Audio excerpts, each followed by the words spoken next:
Well, it's 6:30 now, and we have 50 people in the house. Morning, Australia.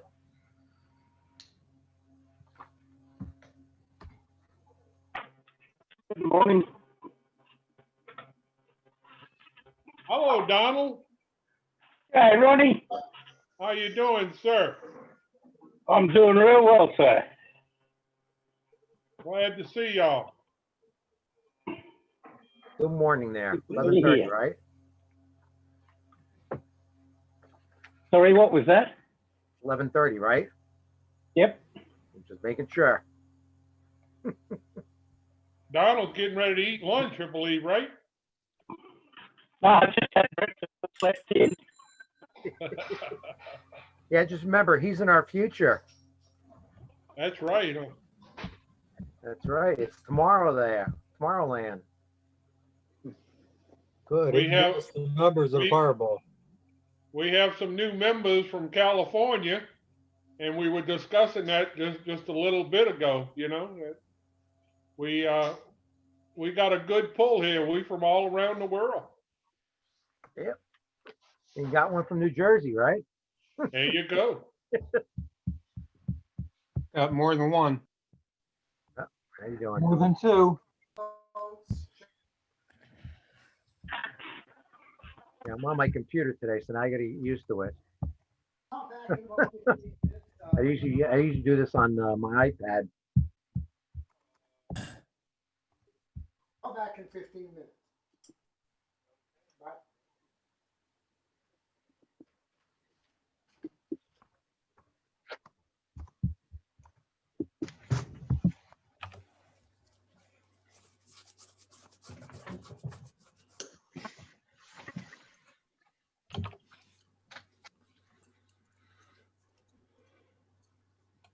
Got your coffee there, Martin? I What? think the Man, the Captain, captain why's, must why's fell everybody so off quiet? again. I don't know where he's at. We He'll need be an getting icebreaker. back in a couple of minutes. Does anybody have anything to discuss about this meeting coming up? Anything new? Any problems?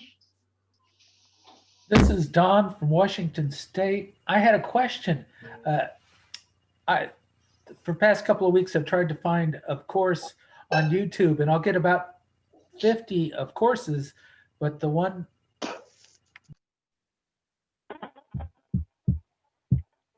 Yeah, is there a link to it on the web page? YouTube videos?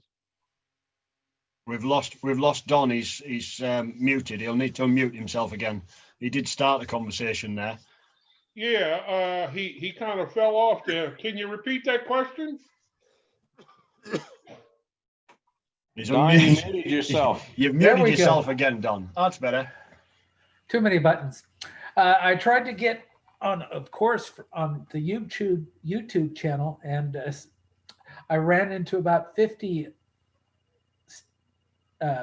locations that had Of Course in it, but the one that's related to the club wasn't there. So finally, I sent an email to the club the website, and they sent me the link. But I don't know if anybody else has had that issue or not. So hopefully, Yeah, are you talking about watching a video within our website? no, this would be on YouTube, and you. looking. I got mine in my shirt pocket. Oh, you were looking for the site called Of Course. Is that what you're Yes. saying? Wednesday night, ain't it? That's exactly what I Ah. was saying, and I couldn't find it. I found about 50 other ones, but none of them. Okay. If And you so- go somebody sent me the to, link, oh, somebody did give you the link. Okay. but it was just the idea if anybody else is searching for it, that they might have the same issue. It's like I felt kind of helpless.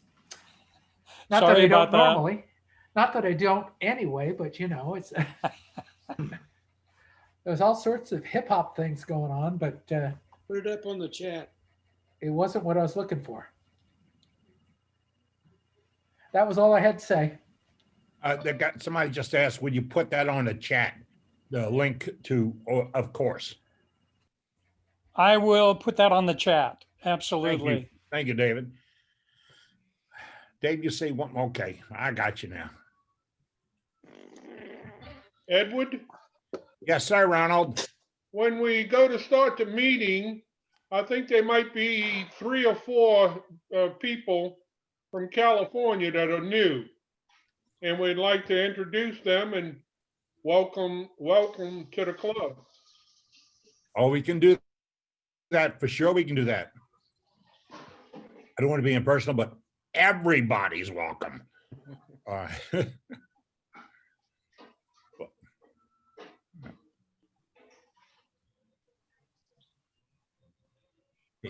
If you are pressing down your space bar, you would jump in video or audio, and just to let you know, I had a lot of things going on. I wish I'd made notes, but I took a nap. It was a rather busy day for me, and when I woke up, I didn't have the horse collar on, and as soon as I sat down, I felt it. But tomorrow to give me the good news, if I can throw this thing away or not. Good luck Thank you. with that, Eddie. All depends if I was a good boy. You Right can now, always we put a have bowl in 70 it. people. We have 70 people in the room. And Wow. for any new members or anybody, just to remind you, the easiest way to get on to come into the meeting is go to the website, WorldWideWoodturners.org. And on the right-hand side, you're gonna see a little blue box. It says to join the meeting. Click on that. That's the easiest way to join us every week now. So for anybody that's coming in a different way, that's the easiest way to join us every week. And you might mention that Dave, our IT master, has placed a little thing in an opening block that tells you how many hours, minutes, seconds, and milliseconds it is until the meeting will start. So if you want to, what time it is, and you don't figure what we say, go to the block. Dave's got it right there. And then you can figure it out. Yes, that was very helpful. Yep, hugely useful feature. Glad that worked. Hey, that's why we got the best in the business. We don't cut any corners here. Just I a just note, had you might have the, to scroll, you might have to scroll down a little bit when you go to that first page to see that icon and click on it. On my computer, I have to scroll down to get there. It won't pop up the first screen. I've shortened the top of the screen, so it may be better now. I'm not sure. Also, I just finished putting the YouTube account address on the chat in case you want to know how to get to the YouTube account that shows the meetings. Thanks, Dave. Hey, if you go to the YouTube meeting, there's going to be a little square that says subscribe. You have to put a credit card in or anything else. All you say is, I want to join this group. And then you'll get all the videos posted to that group. Not everybody. The same thing goes with anybody else. If you see a woodturner run in and you like what he's doing, subscribe. And on your YouTube channel, you go up to subscriptions, and the people you subscribe to, all their most recent videos will be on there, and you click on it and you're in their channel. It's a handy device. We should use it. How long has this meeting been operating now? Oh, Little over 1 year. Oh my gosh. I just heard about it today. Okay. Felt the same way when I heard about it. Mark Hey, Soler. Dave, I got a suggestion Sure, for the website. absolutely. What would you like? Well, just something just out of interest or whatever. I just wondered if maybe we can make put on there a map and I don't know, so, to click or highlight the different states that people are from. You know what I mean? Yeah, I know what you mean. I'm not sure I know where everybody's from. If everybody wants to donate their state and country and whatever, or maybe I can set it up so everybody can put their own tag on the site. Let me Okay. look into that and see what we can do, because Yeah, I just think it'd that's a be great interesting idea. to see how many different states. Yeah, When that you would sign, be great. when you sign in with your name, you can actually go in and change the name where you're from. Like mine says Larry Lahan, OBX, North Carolina. So when you look at me, you know where I'm from. You can do the same thing with your name. Just put dash the state you're from. Right. All right, you know what? I've put my city instead of state too. I need to change that. I didn't even have to sign in. I just clicked on to join meeting and it just joined me up. And it's, That's all. That's all you have to do, sir. yeah, it doesn't Oh. say But anything. I think that might be a good idea if you would look at a picture of the world, and for every state, or when you start to get into overseas or whatever, Guys, it would light up and show us where everything is represented from. Yeah, I just think it'd be interesting to see how wide spread this is. That would be good, Brenda. Okay. I can definitely set up a Google map and have it showing the entire world, and you can click on it and go down. As I say, the problem would be I need to find out where everybody's from. Right. So maybe if we make a list of who's here and where they're from, we can do that. Because not everybody puts it up on the screen. For example, I've got mine and it says Dave, Crescent City, but you don't know what state. Right. Unless you know it's California. You can go in right now. You can click move your cursor to your picture on the screen. Click the 3 little dots up in the corner, and it'll bring up a menu that says rename, and you can put in there whatever you want to. Exactly. I always do on that screen. every time I get on, so that you know that it's Dave from Crescent City. I can add California to it. Everybody else needs to do it too if I'm going to use that. But then again, Yeah. I'll have to run around and find 100 people that have changed their names. So maybe if we can just get a list, how about if I ask everybody to go over to the website, and I'll set up some place where you can type in your name and state, and it'll automatically populate the map for us. I'll try to do that by next week. Or you could automatically get it off of the URLs and dump it into a database and populate the map that way. Yeah, I could try doing that. Okay, all right. I've done that. That's above my pay Well, the grade. problem with that one is, for some reason, when you look for mine, sometimes you find out I live in Oregon, and sometimes you find I live in California. And it's not because I keep moving, it's because something about my IP address keeps changing between those 2 states. And that happens to other people Are you using too. a VPN, Dave? Are you hiding who you are? No, where I'm you're not. from? Really, I'm not. Oh my goodness! I don't know what honest it to goodness, is. Outlaw. I don't know. Hey, folks, here's the deal. Y'all talking about this with addresses and where you're from. We will not collect your email address unless it's specifically needed for something, but definitely we will never share that information with anybody. I'm not putting you in for a spam jump. So if the reason we started this was everybody in the world, no politicians, no advertisers, nothing else. It's just for Woodturners. So if you'd like us to add you to the thing, follow our IT guys' direction. We'll be there. Thank you. Finally getting my computer set up. No more naps on a Wednesday.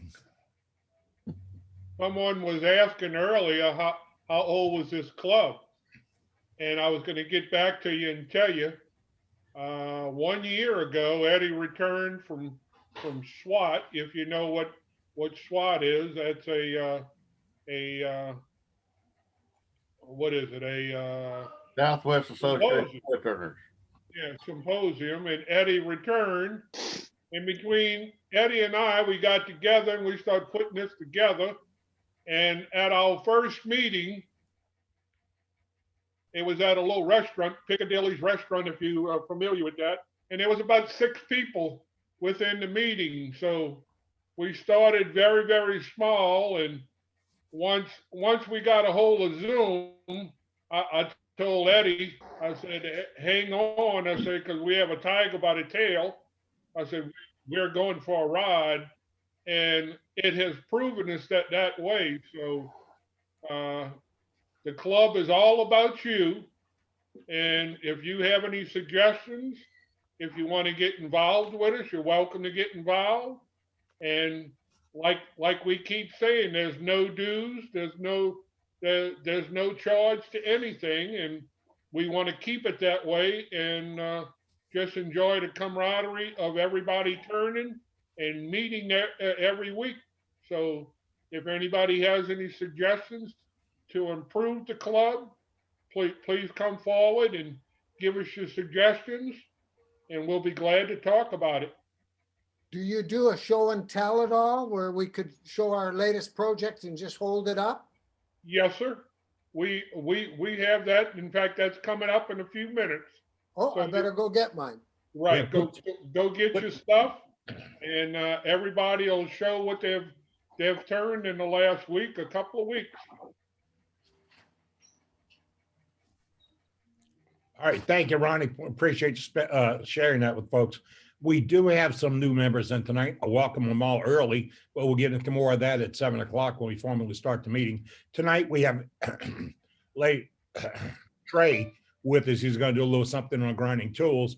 I got Matt Harbor lined up to do a little something later on this evening. So that's 2 demonstrations we have this evening, and we're always looking for more demonstrations. Now, I told you that we had, pardon me, we had that Christmas ornament challenge, and it was just to see what you turn. There was no prizes or anything else. We had a couple of guys go way overboard. I mean, way overboard. I can't look at the names right now, but one of them, I got 20 ornaments, and they're all gorgeous. My wife was sitting here and she says, I want that one. No, never mind. I want that one. No, back up that, and we just got an idea of the work that you can do. And we'll still take those photographs. We take any photograph. We're now cranked off on challenge number 2, and that's bottle stoppers. Thanksgiving's coming up. You might go someplace and boot your meal. It's time to start getting those bottle stoppers ready. I've already received photographs of bottle stoppers. And I don't mean to embarrass you or shy you, but I cannot do names. I'm sorry. If it doesn't work for me anymore. That was a chunk you took out of my head. The names went with it. But one guy has already sent us pictures of bottle stoppers on the lathe, completed, pointed stoppers, the flat bottom stoppers from Ruth Niles, the bottle stoppers waiting for to be familiarized to wood. Really nice. He's taken it to another degree. And if you haven't turned a bottle stopper and you don't appreciate what it is, it's big work, really small. So I'm looking forward to getting that.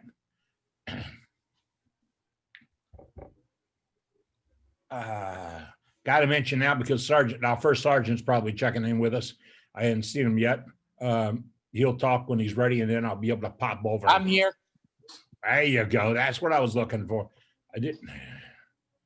I can't find. There's 80-something people in the room right now, and he is one of our co-hosts and our advisory board members.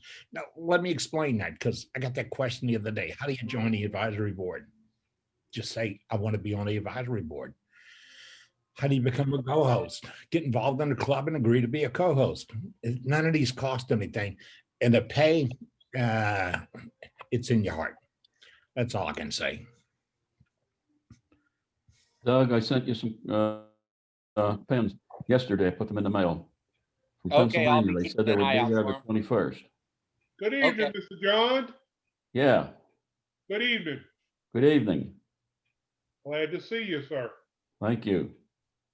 I'm into another project. I sent you Christmas ornaments, but I've got 150 of them to make for some group here in this retirement home that I'm in for next Christmas, not this coming one, but the next year. 150.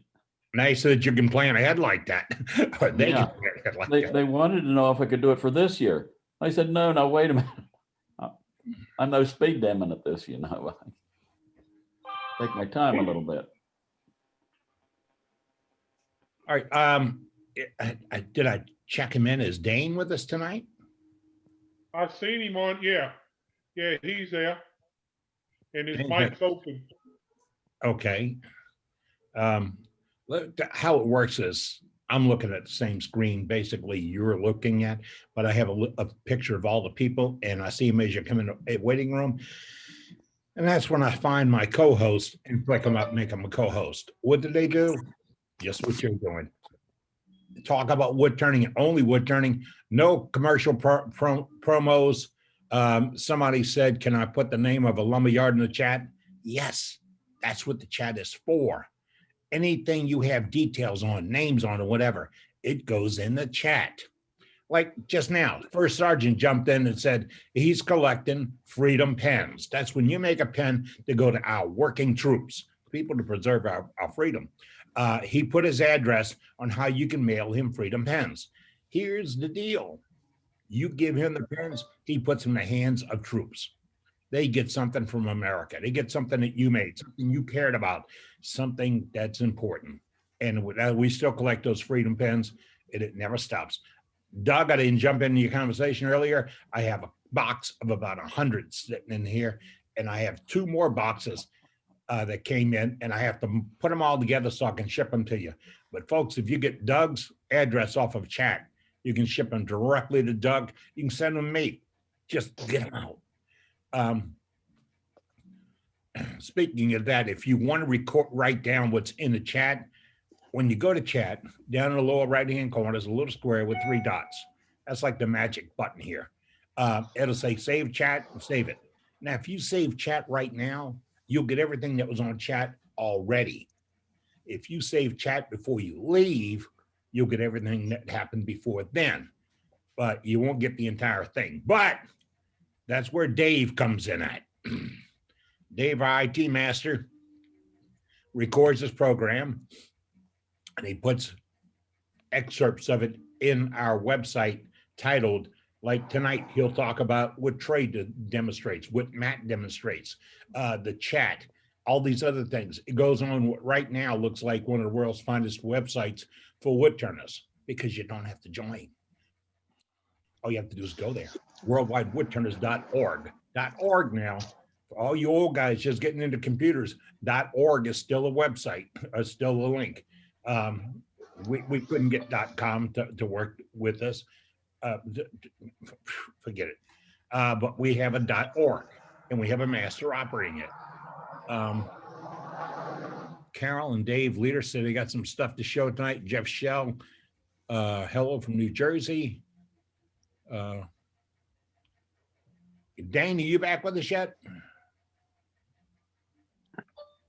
Dane handles our gallery. And I see Dan Summers is up and he's got his name in there. Hey, Eddie, Yes, ma'am. can you let the or refresh or whatever for our new members, can you let them know how to go to chat and post or whatever that they want to show something? Oh, yes. Yeah, I forgot that. Thank you, Brenda. Well. If you'd like to show some pieces in our gallery, which would be happening right now, but will happen all evening and we can fit it in. All you do is go and chat and say, I have something to show.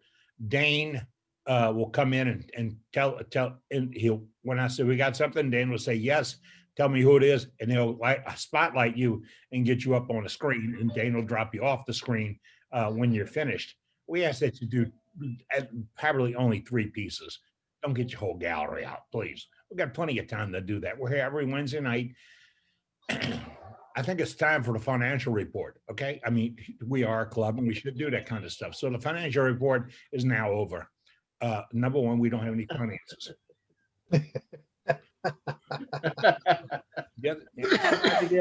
Somebody the other day asked me, why don't we do the formal stuff that they do at meetings? We just did it. Read the minutes, read the website. So yeah, we're not a normal club. Hell, if I was normal, I'd be a hell of a man.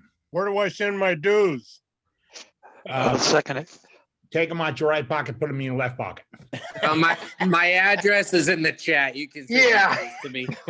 Cash only, please. Well, I was thinking when we're sending pens to Doug, send him bowling balls. He likes doing bowling balls too, right? That's true. You can send me some. You can send me some bowling balls for sure. Say free wood. You know, while you're sending pen, might as well send some extras.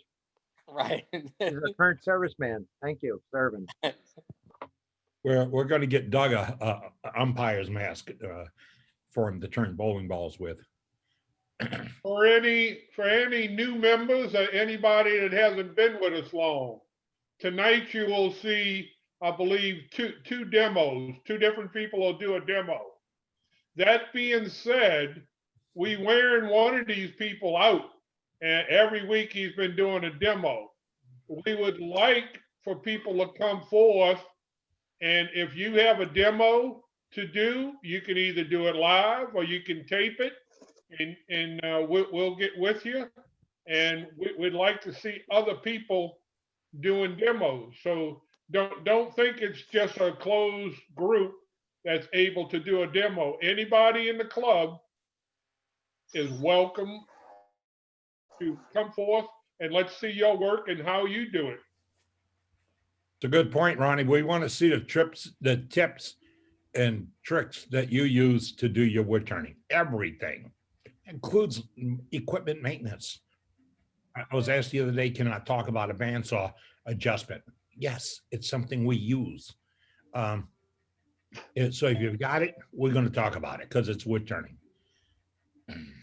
I am getting some offers for demos. I think we have, well, Matt was an offer. Matt Harbor is going to be up with us a little bit. He was an offer. And I think Paul Hannaby, Paul's in there tonight, I think. And Paul's offered to do a little something for us. We're getting those lined up. And what I'm looking for is not only I'll do a demo, but I'll do a demo on such and such. I want to help you out. Okay, here it is. I need some help. I really do. We have a lot of young or novice turners. I'm not going to say young, we're all old. Novice turners in a pack. And a lot of them come to us for advice. They may be slightly embarrassed and won't ask a simple question. They're waiting for it to pop out. Well, let's pop it out. How would you hold a rough blank? How would you do a wood screw? How would you line up your tailstock? How would you make the tenon? How would you cut the mortise? How would you, when you're roughing in, can you use something besides a roughing gouge, which is a really bad name for a tool? But if what we need demonstrations on those simple items, and if you want to do them live from your shop with a computer, that camera that you work with right now, we're okay with that. We'll hit share screen, boom, and it's up there for everybody. But I think we owe it to the people just getting into this to continue with it, understand it, and go forth without being hurt. Isn't that right, Crash Brenda? Well, I've got Yes, something Daddy. to say relative to that. I'm sorry, I just have to say this. Thank you, Matt. Last week I was having a problem and you solved it for me in the chat. I made the comment that I was burning wood instead of slicing it, and you said, consider sharpening your blade. And I thought, okay, that can't be that. I mean, right? And I went out there and I sharpened it, and guess what? I'm not burning the wood anymore. So I'm one of those novices, and I want to thank you, Matt. No, my pleasure. One of the things that somebody else said, I don't remember if it's in this group or another group, but somebody was doing the same thing and they had their lathe in reverse. So could have been worse. Yeah, I also want to add a little bit to what Eddie's saying that, during these demos or anything else, if you don't understand something, don't be afraid to ask for more clarification, because if you try to duplicate what somebody's doing, if you didn't understand, you might hurt yourself. Or others, so, again, there's no dumb questions. We all know that. So don't be afraid to ask something. Jeff is our safety director or safety manager. And he brings us some wisdom each week to think about when you start turning. And thank you, Jeff. That is it. We're supposed to do that. That's what this club was formed about. It all, in a nutshell, folks. I went to SWAT. I've been to SWAT probably a dozen times. And that's Southwest Association of Turners. And today my wife, get this, my wife asked me when I'm off this and all that, can we return to traveling and go back to SWAT? Yes, we will be there. But I sat there for 4 days with an old friend, and I had folks around me all the time. And if I didn't hear the same question 3 or 4 times, I wouldn't catch on that these are turners that had no place to go. I came back, called Ronnie and said, hey, Ronnie, there's a need. I explained what we were thinking about, and we started finding turners from all over the world that would help us, input us. And that's why you're here. So if you got something to say, here's the deal. You push down the space bar and you ask or you say it. And even if we get everybody muted, you will be on live. Now, when we're doing a demo, if the demonstrator doesn't ask, if you have any questions, hold your question for a minute. So he may answer before you get there. Like Trey goes from soup to nuts. And that's what we really like, soup to nuts, everything there. And as we said a little while ago, if you don't have the name on your screen of who you are, and maybe give me a location. Matt Harbor says he's from Highland. Dave's out of Crescent City. Jeff's out of, oh, I'm sorry, he says get Mr. Safety. I'm trying to figure out what is that. But go to your screen, click on it, rename, and put your name in there. No nicknames, and not what you think. All right. Let me see if he's there yet. I think we're with him. Trey, are you with us tonight? I'm here. He's got a couple of buttons to press to do this, folks. Well, I'm here. You should be able to hear me now. Can you hear me? We got you, buddy. We got you now. There he is. Yeah, I'm here. How do you mute you? All right. I'm not. I unmuted it. Okay. What Trey? What is what's you have said you have something to show tonight? Yeah. Well, what I was going to do was every year I'll take a picture of my ornaments, and I thought I'd just run through those pictures real quick so you can see the what I did. I know you said don't do too many, but I'll just go through them quickly because they're already on my iPad. So okay. That's the first group, and you notice I've got different tops on them. Every one is different because I matched the tops up afterwards. I don't think there are any duplicate pictures. There may be some. You notice there's some fractal burning on some of them, some patinas and enamel tops, all different shapes. A couple big ones that I finished up this year from last year. Lighthouses. And I do a lot of this, you know, so I know what I've done during the year. And I showed how to, okay. Now this is one thing I didn't show. These are smaller bulbs, but I wired them together. And if you notice, it's wired so it hangs as a group of three lights. Some more of the lights. These are the small globes and stuff. These are some of them I showed how we did some of the colorations and stuff on that. I think we did some, we talked about some of the colors and stuff on it. Some more of the same. Little Santas, small and large, some more tops. You can see where I did some of the flame painting on the top of that. A few extra ones hanging over. These are some of the cactus I got out of Arizona and I did something on. Can somebody tell me what kind of cactus this is? Okay. Anybody guessing at it? Well, somebody say you got that out of Arizona? That's Ocotillo. Cotillo. Okay. Ocotillo. Ocotillo. Could you put that in the chat so I'll pick it up out of that? Yes, I will. Thanks. You're what? Okay, folks, Trey, hold on one second. Trey, I'm going to mute everybody and then turn you back on again because we have some background noise I can't get rid of. So Trey, do the spacebar thing if you can, and I'll get you back in. Okay, I'm unmuted. All right. Can you hear me now? I got you now. Okay. Yep, I got to do, that's a duplicate, but you know, some of these I didn't even put top. No, I didn't even put a top on it. I just put some birds on the end of it and a hanger. Same thing on that little red bird sitting in there. Hey, real These quick, that cactus is not ocotillo. That cactus is called cholla. Okay. And cholla is one of several different, there's a whole bunch of different species of cholla, aren't there? Correct. In Arizona, though, the two most common are going to be organ pipe cholla and teddy bear cholla. And what I'm looking at right there looks to be like teddy bear. It could be organ pipe, though. They're very similar. Organ pipe's generally a little bit skinnier, and it looks like organ pipes when it grows, hence its name. And then teddy bear cholla from a distance looks fluffy. I promise you it's not. And it's also nicknamed jumping cactus. Okay, that's probably what it is. Add that to the chat for me if you would, so I wouldn't be able to spell it anyway. You are correct. I think ocotillo is a little bit bigger in diameter than that. Looks very similar, but it's bigger in diameter. I was wrong. Okay, these are some Ichiban pots.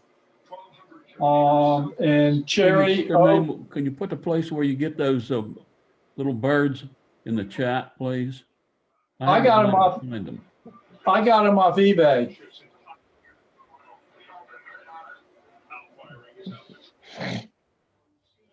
There's some other oak pieces. Some oak, and I believe that's a mesquite. A couple more birdhouses. A couple stragglers. And I think that's it. Wow. If I can interrupt just a moment, if you go to the website, there's a new page called FYI. And on FYI page, I've been taking things out of chat. And among other things that you'll find will be things like where people have said they found birds or other thing where they found paint. We're not recommending any brands. We're just saying these are things people have mentioned. So I thought I'd mention that for future reference. Thank you, Dave. Bob Moffett jumped in just now and said Hobby Lobby has packages of small birds, 12 per pack. Okay, thank you. That's in the chat. Trey, I've got a question. Yes. We were talking the other time about metal filings from the key cutting machines. And yes. You said you had to use a magnet to get the metal out. Why? Yeah. Because there's obviously some steel mixed in with some of it. Now the place I got it was not from. I got it from a regular key shop, and I understand that there's some keys that are steel based, and they may be cutting all different types of keys and had some steel based keys in there. And why wouldn't you have that in the mess anyway? Well, you don't want steel. You want brass, because brass is cuts with your steel tools easy, but steel will damage your tools. But it's so small. Yeah, it still nicks your tools. Well, you know what? Sand is pretty small too, and they'll dull tools very quickly. Gotcha. Okay, thank you. If you think a steel is small, think about how much a gnat bite scratch makes you itch, and you can barely see them. How about a splinter? The same thing. But steel may rust also. So Now let your chainsaw blade hit some dirt and see how it dulls it. or bone. Hey Trey, the little Christmas trees you had, it looked like they had notches out of them, or is that painted for an illusion? No, that is, they're turned, and I'll grab one. I think I got one here I can grab. I showed how to do it. It's an offset turning. Trey, stand by. Okay, you're back. Doug Miller just jumped right in, just say a word, just popped in there. You know, like you've got a lot of turning done. Wow, does he? I should have one in this box. That's the reason why I'm saying that. Oh, got it. This one right here. It's turned on an offset. It's turned on four axes. One axis between centers, and then I offset it. Do an offset axis on it. And I showed how to do that in an earlier demo earlier.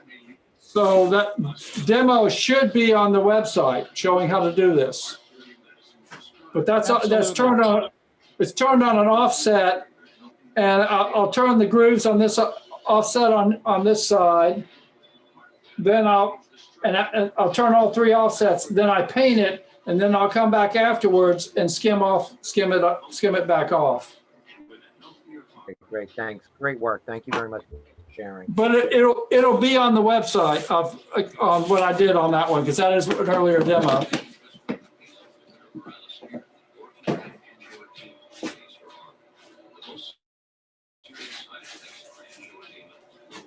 Okay. Oh, that's all I had to show. Okay, you're gonna do a demo tonight on a sharpening? Doug, get back again. Yeah, I'll get after you get through to go through some people. I can do it whenever. Okay, all right. Hi, folks. This isn't me. This is Doug. Hey guys, it's good to see everybody tonight. Was watching a video on YouTube that really didn't require my full attention, so I decided I'd play a little bit.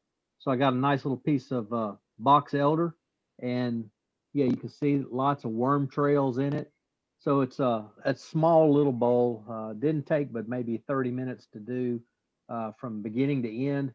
Just a wax finish, but the bug trails and the red staining that's in the box elder all works together to give it a real nice character. So that was a lot of fun. Saw a picture from a friend of mine who's a potter. He had a whole wall of his of nothing but mugs, and I thought that's pretty neat. But I'm a wood turner, and so I decided I'd make a coffee mug for myself. I haven't used it just yet. Been waiting for the oil that I put on it to finish gassing off, but a little piece of spalted maple. And so as soon as those solvents from the oil are gone, I'm going to start using this. It'll get nice and black and ugly, but it's I'm going to enjoy it because it's mine. Is it dishwasher safe? Heavens no. Dishwasher get way too hot. This thing probably burn in the dishwasher. But no, this will get it'll get rinsed, and that's it. No soap will be on this. I have to mention that because we have folks say, "Can you make me something I can wash?" Oh yeah, you can wash it, just not in the dishwasher. Yeah. But most people don't realize there's an electric element in the bottom of that dishwasher to dry. It heats the water, but it also dries as well, and it gets really hot. If you happen to put that wood item on your lower level, you could be in some real trouble. Anything else on that? I've got one last piece I want to show you real quick. Been seeing a lot of people using embellishing waxes of various kinds, particularly on oak and other open wood or open grain woods like ash and a few others. Spun up a mahogany bowl, and this is, I'll show you the difference in a minute. This has got a green, kind of an electric green embellishing wax. Comes from across the pond. But it was kind of neat. Like I said, this is mahogany, and you can see the difference when I turn it over. Here's your natural mahogany color. Your green makes a big difference. It lightened it up considerably. It does. I've had fun with that stuff. I'm sorry? I've had a lot of fun with that because you can mix them together and shadow them, etc. Absolutely. And if you do, if you have texturing tools, you can lay the texturing on there and then come in. You can leave it natural, just the texture, and put your embellishing waxes down in that, or you can paint it, stain it, whatever you want. Put those embellishing waxes and let them contrast against the base color, and they can be really beautiful. Like I said, this mahogany, I didn't think it did much, but then I saw the bottom, and it does a lot. Good, thank you, appreciate it. Would you put the name of that wax in the chat? I'll do it. Thank you. And folks, that's what we look for is tips and hints, what Doug did. And we call folks by their first name or refer to them. It is all because we're friends and family. And I mean, look, Kim's out there right now tonight. We have Matt, we have Kim, we have the Sarge, Ronnie. They're all pretty much regulars, but you can be a regular too. So you want to throw something in on a pile, it's fine. We're just popping chips. Jeff has got a safety moment for us, don't you, Jeff? Yep. Tonight's safety moment is Uh-oh, you're not talking, Jeff. Jeff, you got to talk. Yeah, there we go. Yeah, so tonight's safety moment is about the tool rest. You may see some professionals moving the tool rest around while the lathe's moving, but don't do it. They are professionals. They know what they're doing, but you shouldn't be moving it around. You can really get hurt. You can break off your piece that you worked hours on, so don't do it. Sanding, remove the tool rest, move the tool post out of the way when you're sanding so you don't get caught between it. And then, let's see, what was the other thing? Also, when you got your piece on, and if you move the tool rest, make sure you spin it around. 360 degrees. Make sure it doesn't hit that tool rest. Unless you got it sharp, then it's okay. So that's it for the safety moment. Thank you, Jeff. We appreciate it, folks. We do that spotlight, that little spotlight about safety every week. It's important because we don't want you to get hurt.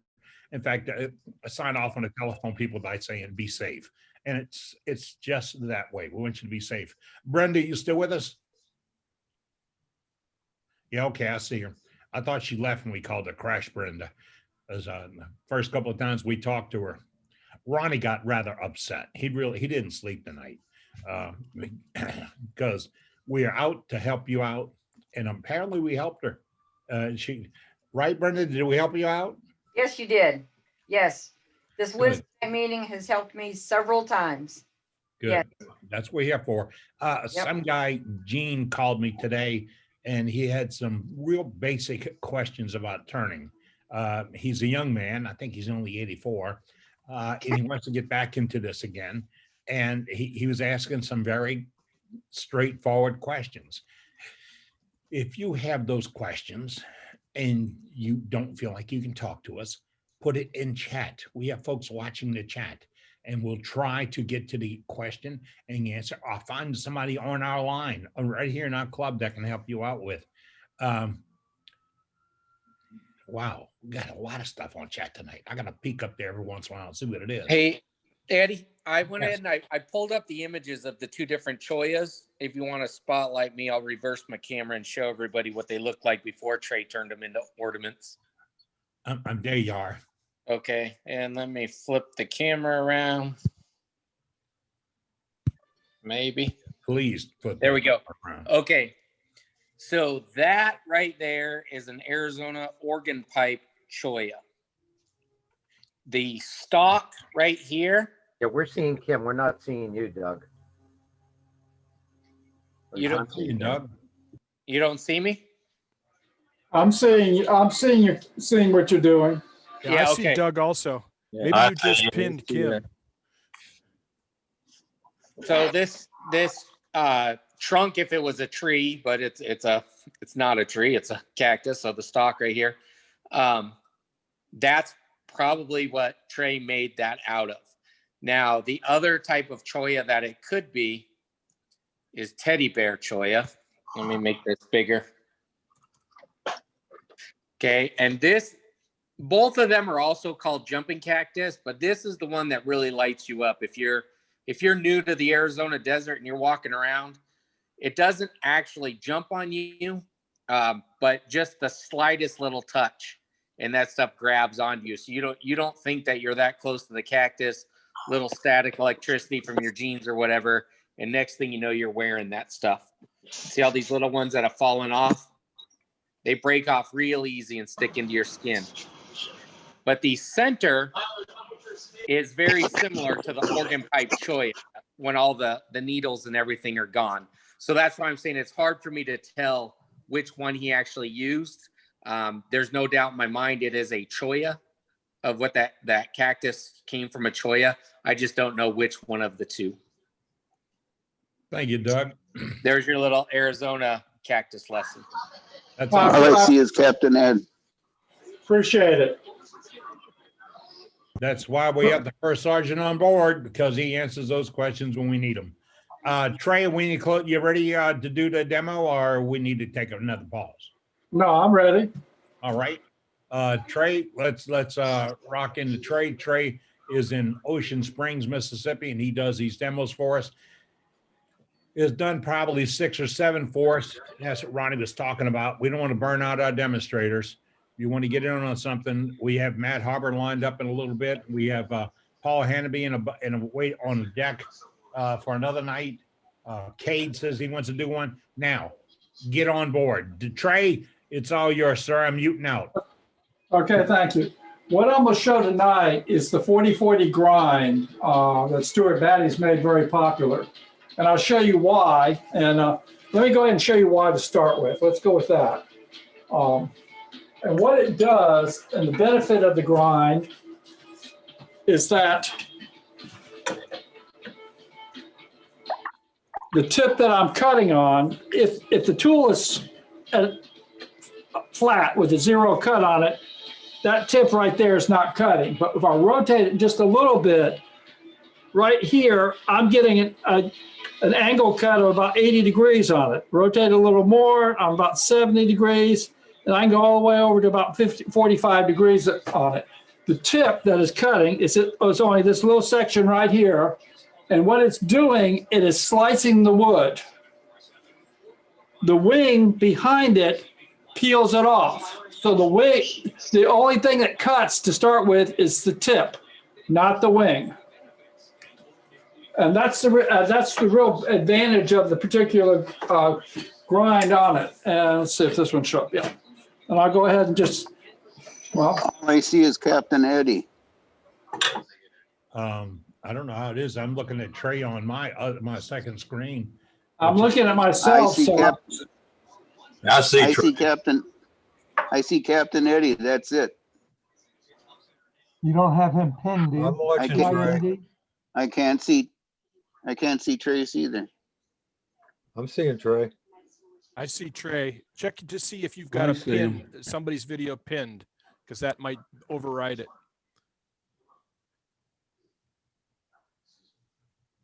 Now put yourself in speaker view. That would be it. Put on your screen. If you know how to change it, you may have changed it accidentally. You have to go to view. Change what? On the top of your screen, there's gallery view, speaker view, if it's on the top of your screen. But you want to pick. I'm an iPad. On mine. Go hover over yourself and see what it says. Eddie, if you put me as co-host, I'll just knock him onto spotlight. But I did that, Martin. No, you missed me out tonight, Eddie. I thought I was fired. No, man, you're in there. I did earlier. But the screen is, every time somebody comes in, my screen jumps, and I might have made somebody else a co-host. I was going through a minute ago, see it. Like right now, I'm looking at the same name over and over and over. I should be right at the top there, Eddie. I am on my screen. Really, I can't even get your image. I'll shout. I'll bring you to the top. No, because I got Shane spotlighted. I can't see your image. I'll get you, Martin. I'll get you in here. All right. If anybody's got a radio, there he is. Yeah, I spotlighted Martin. Then you can find him. Yeah, I see Martin. Try the co-host, Eddie. Yeah. Hi, everybody. Hi, this is Martin. He's our UK specialist. He's in the UK, not out of the UK. He's in the UK right now.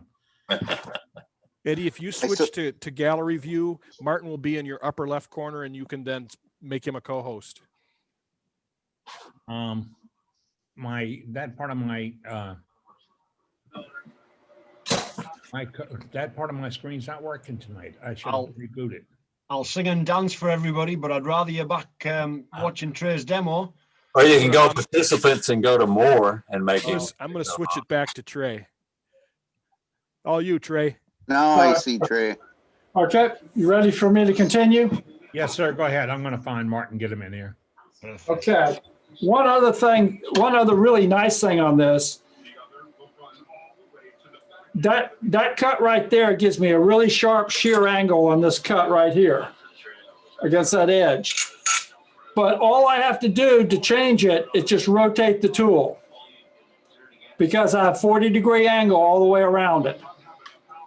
So when I'm going in and I'm running into an area that's punky or something, I can rotate it back up and have a sharper shear on it.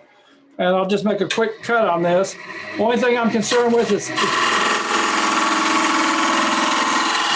the tool is in the cut, it's no pressure on it, I'm just holding down.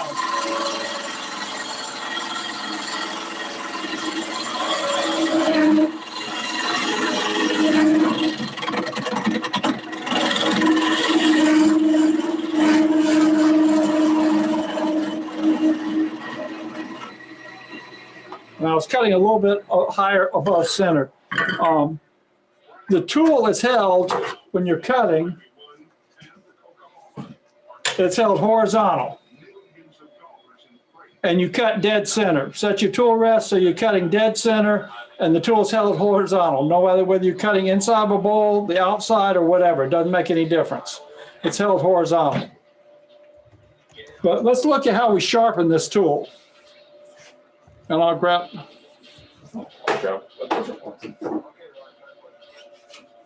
I'll show you how it's sharpened. Okay. Now, on my tool rest, I have set a 40-degree angle from the tool rest to the wheel. I've also come out here and marked put a line at 40 degrees on both sides. That tells me how far over I go on the side. And the gouge is really sharpened in 3 different sections. Trey, before you start that, let me ask somebody who has a radio or the TV on in the background, please turn it off or mute yourself again. You've pressed the space bar and you're coming on the show. So go ahead, Trey, I'm sorry. Okay, no problem. Okay. It's sharpened in 3 different sections. Now, my tool is not, that would be my flute sticking straight up and down. That would be the flute straight up and down. It's not straight up and down. What I'm looking at is I want this bottom section of the flute to be parallel to the grind, to the platform. So I cut one side, sharpen one side. Notice I'm parallel to the 40-degree angle. Sharpen the other side.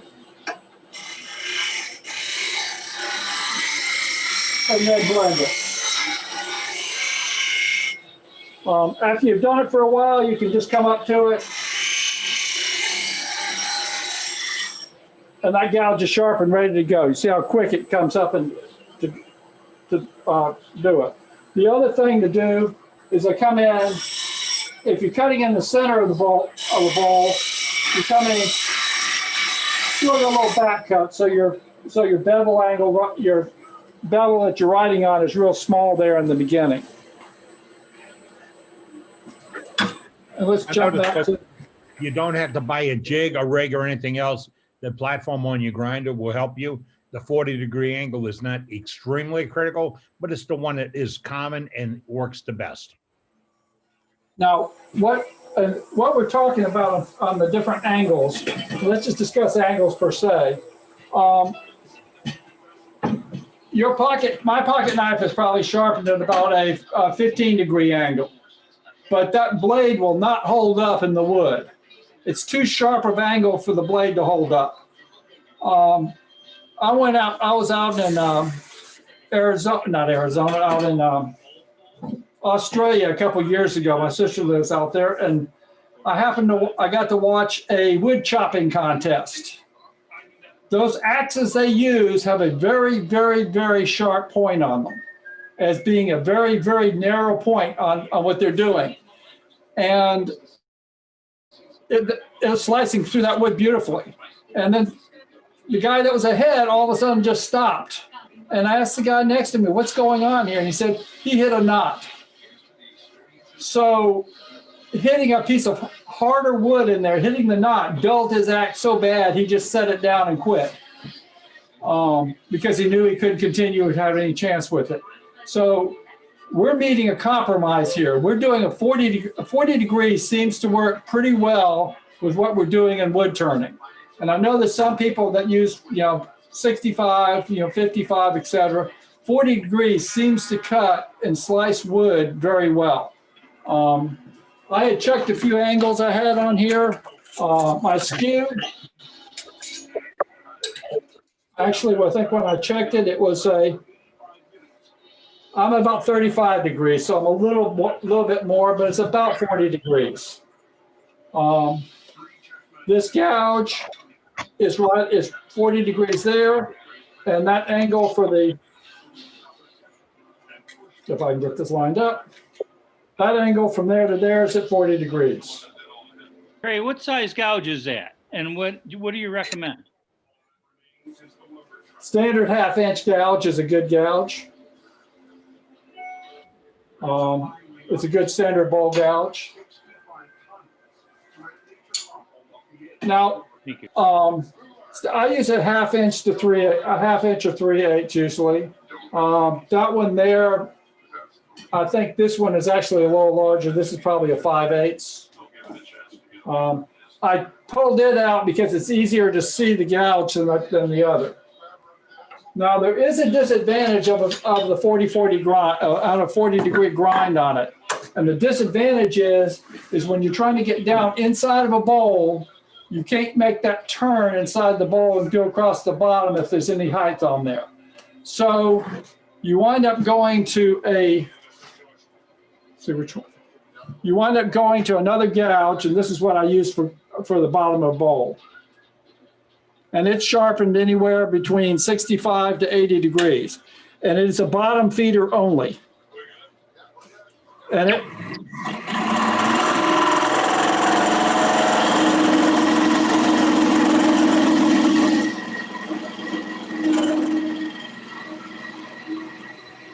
and that gives me my cut across the bottom of a bowl. And it swings really wide when you're cutting with it.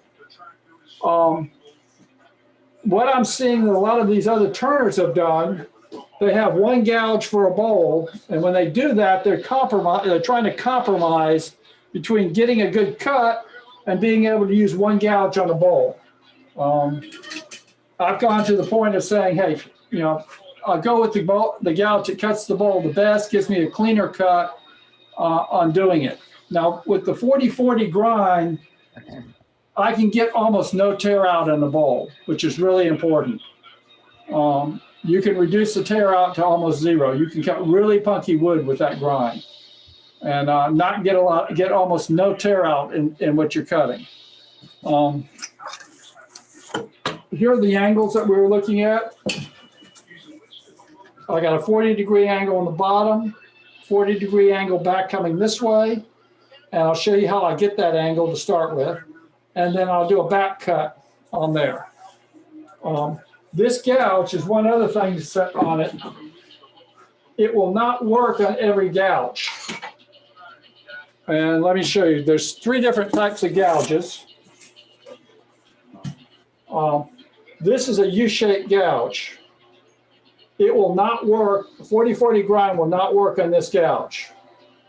There aren't many people making them anymore, but that gouge it will not work on. This is a parabolic gouge, and it works very well with this one. It works very well with the V-shaped gouge. And they're sharpened slightly different, not a whole lot, but slightly different. And I'll go back over and show you the two. Let me see if I can find those 2 gouges. Okay. This is a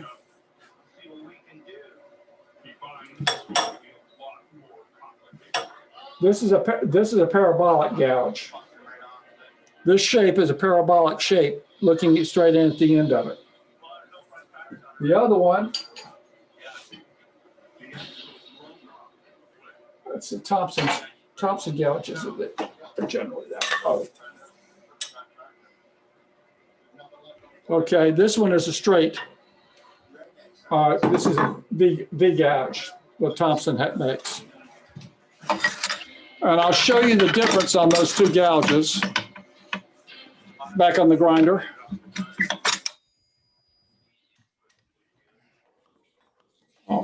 Notice one other thing. Look at the height of my grinder. in the background. My grinder, the height of my grinder is a comfortable height, same height as my lathe. It's not down here on the table down low for me to stoop down to grind. It's so I can get there and see what I'm doing. Very important. Hey, Trey, we're seeing just your tailstock view. Oh, I'm sorry. Okay. Thank you. My grinder height is the same as my elbow height. It's a comfortable height for me to get there and see what I'm doing. It's not down here, so I stay stooped over, but you can see where I put a platform up underneath it to raise it up to get the height that I need. So it's set pretty much the same height as the center of my lathe to be comfortable. Trey, do you have a radio or TV on at your place? Yes, is it Bob? Let me turn it off. That's the one we're looking for. Okay. It's an, I'm sorry. Okay. That's the one that's getting everybody, isn't it? That's the one. I got fussed at everybody and it was you. I'm sorry. I apologize. Okay. This one is a V-shaped gouge. And basically, it's going to be sharpened here without moving it, sharpened here without moving it, and then blend the two together. So I come in this way on one side, come in the other side, and then blend the two.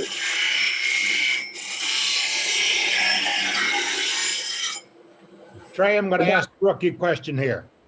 Yes. What is a V-shaped gouge? Can you show us a profile or cross section? Because we talk about deep fluted gouges, and folks are confused. What's a deep U, deep V, a fingernail grind, etc. There we go. Okay. This is a V-shaped gouge. These sides are straight with a little U at the bottom. This is a parabolic shape. And Thompson makes a lot of the gouges that Thompson make are V-shaped. This is the easiest gouge to sharpen on the 4040 because all I do is sharpen that side flat, and then blend. This one here, you got to sort of put a little curve into it as you're doing it. But it's not much. It's basically just dropping the tool a little bit. And as I say, U-shape doesn't work. Then we had another question about how much you grind. You're making a grind on the tip of that piece, and it's less than 1/8 of an inch wide. Why don't you keep going round and round and round and grinding? You're talking about on the back grind? No, sir. On a tip, when you grind a tip, we have a lot of turners believe you have to go back and forth to cut away the whole tool. I've actually cut off my edge all the way around. Yeah, but that's all that does the cutting, correct? That's all that's doing the cutting. And I've back cut this backside here. I've undercut this backside a little bit.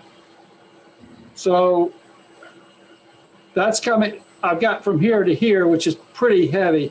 And this is a just back cut back behind it just to, so when I'm swinging around in a bowl, it doesn't get in the way. This is actually not big enough. You can probably get that down to 1/16 of an inch and not have a problem with it, or ride that 1/16 of an inch bevel in it. That's the only part of the tool that cuts, folks. The bottom doesn't cut. You can get rid of all of it. Yeah. I should cut back more. I've just been too lazy about doing it because I've been cutting on the outside. When I get to an inside of the bowl, I definitely will make that cut back on it. So you make the swing around the angle, the curve of the bowl on the inside. On the inside. So, okay, but Can you use that cut for a shear cut too? I am not using it for a shear cut. I'm just using a straight cut on it. You can turn around and cut on a shear cut just like you do any other back swept gouge.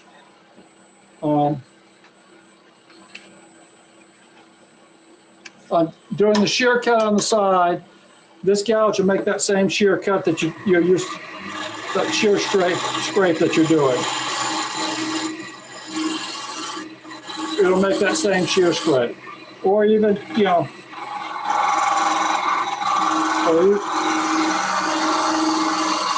Or it'll make all the other.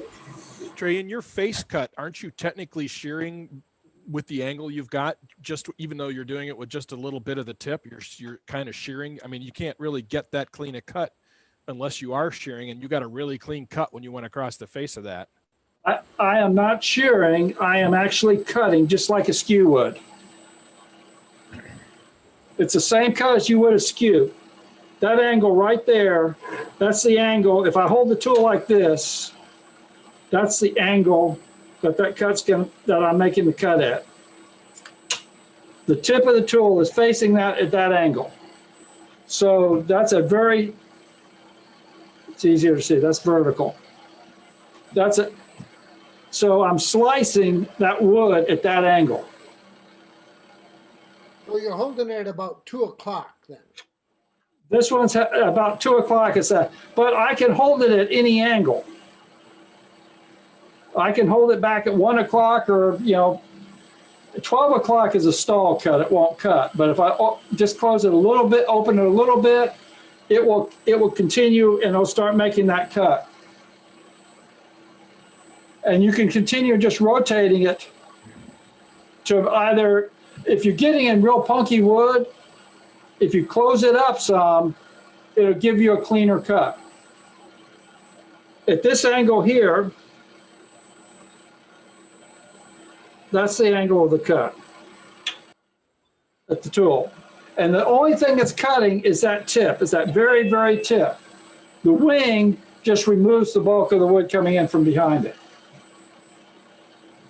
So we'll do the cut again just so you see it. But the amount of wood I remove is irrelevant.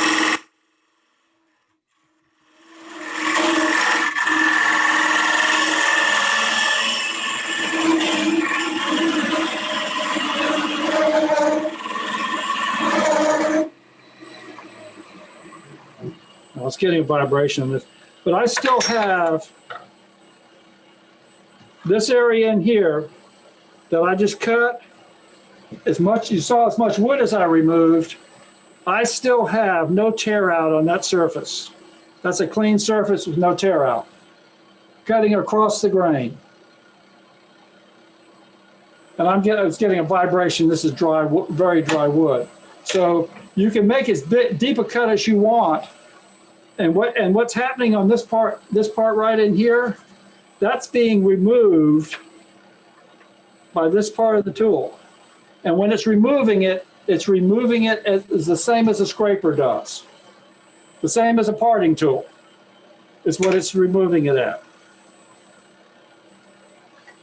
And that's where the beauty of the tool comes in, is the tip makes the cut, and then the wing will shear the rest of it off. And I have, as I say, I have a perfect cut in here, and I'm looking at the details.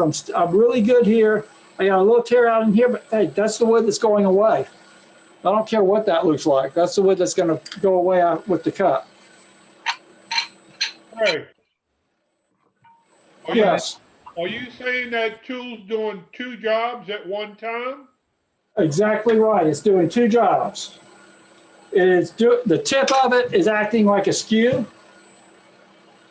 giving you a nice clean cut of the wood, and then right behind the tip, the wing of the tool is doing the same thing as a parting tool does. It's removing the bulk wood. That is correct. It's doing 2 things. Now, if I come in here with a parting tool,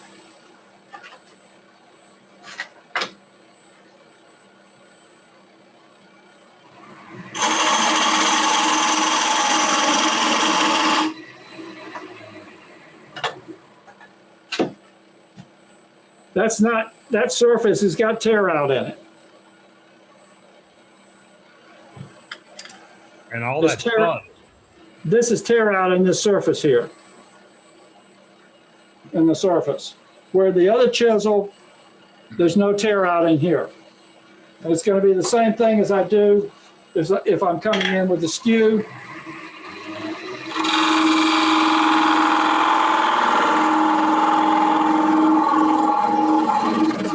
It's too big a cut for that.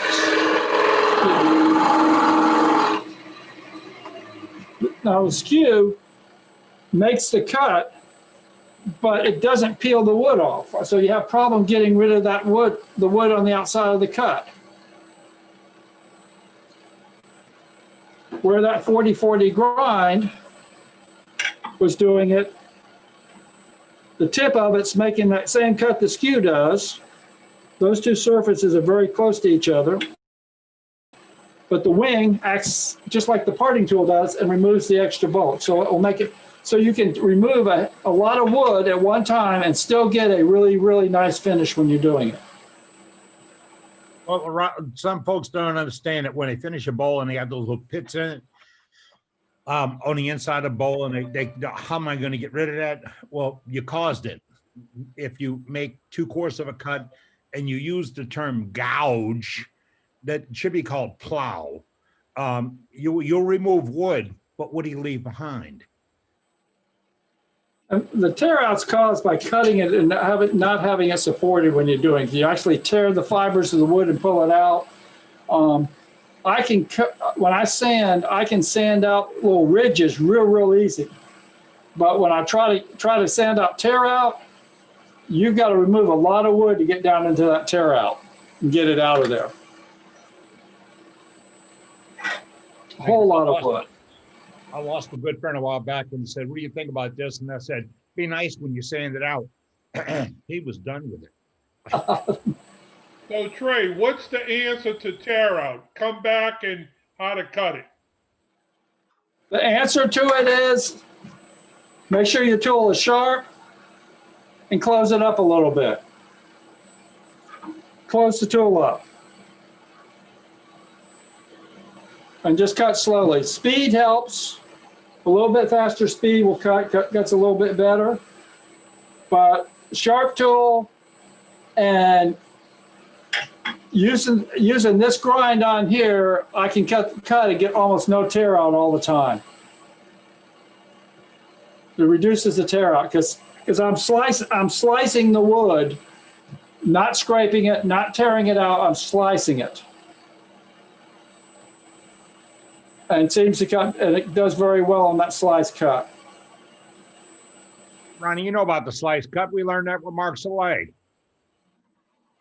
I know that, but every week it seems to amaze me. I walk away from these meetings and you always pick up a hint, a tip, or a trick. And that was one tonight that gouge was doing two things at the same time.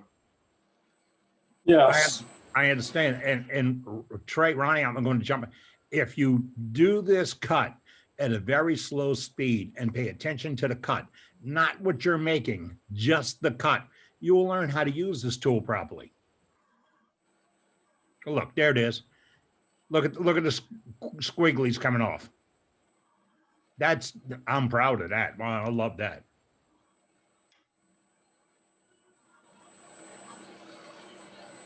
Okay, let's finish up on the actual sharpening.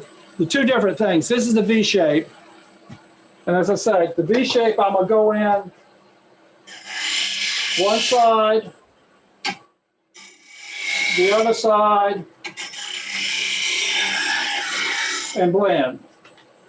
Now the difference on the U-shaped, I'm going to come in here, same angle. This bottom edge, this edge here is parallel to my platform, and I'll drop it down a little bit. So the difference is that I drop this down a little bit, where on the V shape, I did not. And then again, you blend it together. And I'm trying to stand off to the side of the grinder quite a bit to try to do that to show it. Standing off to the side. What grit is your wheel? I don't know. Probably 220 or something, but it should tell me on the side. I don't know what it is. My two wheels aren't even the same, so.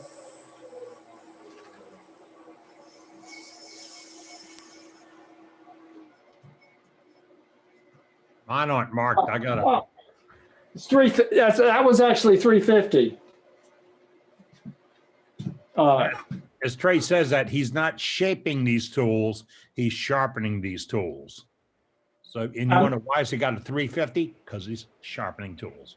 And you saw what I did on a 350 wheel, trying to do it otherwise and making your jigs up. It's so much easier to go to this, run over here, run that around one time, and you're through rehoning the edge. That's what I should probably call it. Instead of cutting, you're trying not to remove a lot of material. You're trying to just get that edge and do that. Just do the tip on it. That's And great. so it's a grind that I love. It works great because it does the two things on bowls and vessels and stuff where the others don't. Gives you a clean cut, and you don't have to do as much sanding. Almost no sanding on it. So. All right. Thank you, Trey. Questions, anybody? Yeah, just real quick comment. One of the tips too is that you notice that he's using angle gauges to make it reproducible. So when you go back and if you have to adjust the tool rest, that you're not taking as much metal off, you're just sharpening. You're just getting the edge back again. And there's a couple different ones out there, but it makes it easy reproducible to set those things. And I actually leave that one at 40. I sharpen everything. I sharpen all those at 40. And the my grinder over here on this side is set for about 20 degrees, which is what I use for the negative rig scraper. And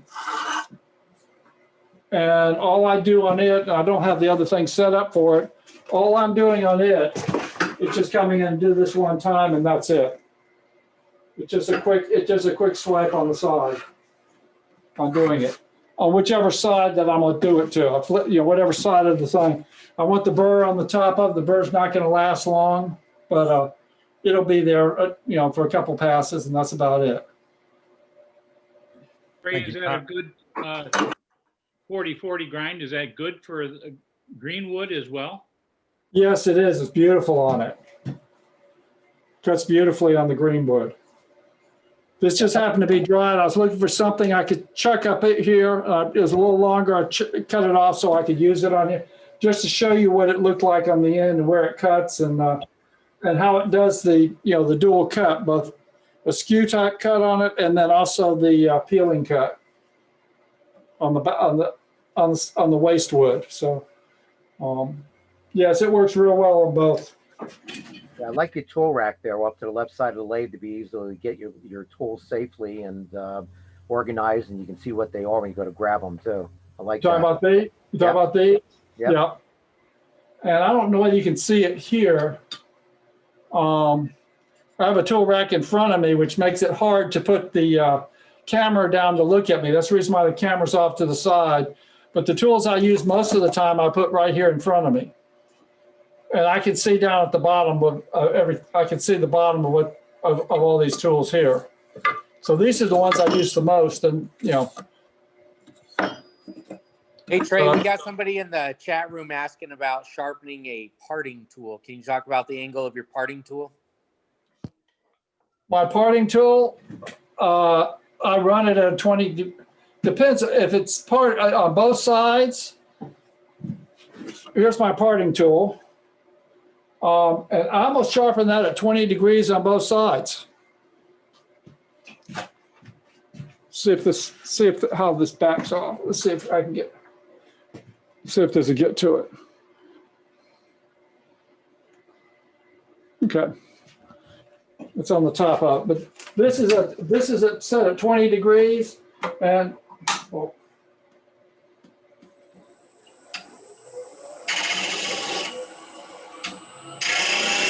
okay. That's it for the parting tool. I just sharpened it. I just sharpened this tool, the parting tool. You're grinding tool rest. What make is that? The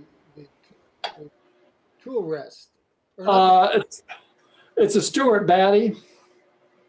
Woodturning Emporium is the one that sells it. the really nice thing about it is the tool rest rotates about this center point, so I can adjust the angle without moving it in and out. So this area right here stays about the same with it when I rotate it. Where most tool rests, you have to slide the platform back and forth to do it. This one here, it's just rotated.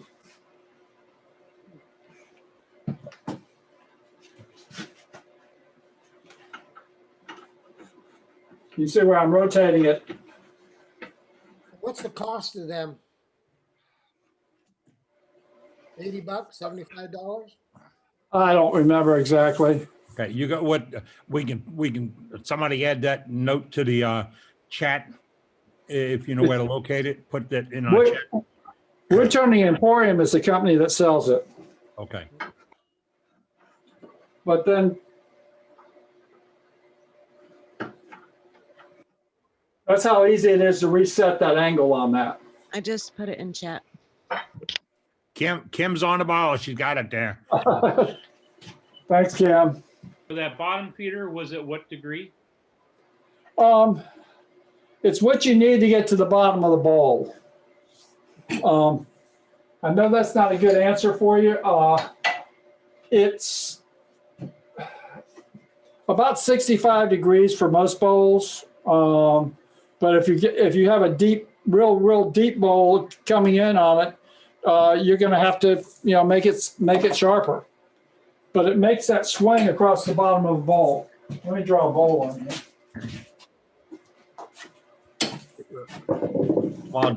While Trey is drawing it out, explain that we are not an advertisement, and he put out a recommendation of where to get that at. It's not like if you don't have that, you can't make it work. It's just a better way to do it, and in his opinion. And I honor it. I believe it's a good way. I've got some specialty rest on my equipment just for that reason. Okay. I'm making this cut. This is the 40/40 grind. I'm making this cut. I can get around here and get all the way down to about here. And I'm going to start hitting the top of it about that point. So this other grind, I will pick the grind up here and start making the cut here. And swing back around and finish the cut down here. That's sometimes called a bottoming gouge, right? Yes. Yeah, it's a bottom feeder. But notice how much this gouge is going to swing. It starts here, making the cut, picking up from where I finished the last cut. You come up above it, start making the cut, and then you're going to swing all the way back around to here. So it is swung over 90 degrees to make that cut. Is that another name, a traditional grind? Is that what they call a traditional grind also? Similar to it, it could be. I'm not sure what all the different names of, there's so many different names of some of these grinds out there. We can rename it right now if you choose, because you can pick a name and put it on anything and call it anything to market it. Yep. Hey, Kim's really got the ball today. She just gave you 2 places to find these specialty grinding platforms. It's all in chat. The second one is called a Robo Rest. It works with the one-way system as well. I was looking into it, but now I see the Stuart Batty one. I might end up. But anyways, I'm going to go and research both of them, see which one's best. But the other one's called a Robo Rest. The company's going out of business. Not sure how long they'll have them. They're $80, so it's a price alternative. Plus, it hooks into the one-way system. So that way, if you already have the one-way Very Grind system set up on your grinder, it just plugs right in there, and it's easier to set up and also replicate that word, whatever that word is. I'm tired. And it gives you all the degrees. It tells you on the side of it the degrees. It's something to look into if you guys are wanting to replicate degrees. Robo Hippie isn't that beefy of a one though. It's not as beefy. No, it's not as beefy.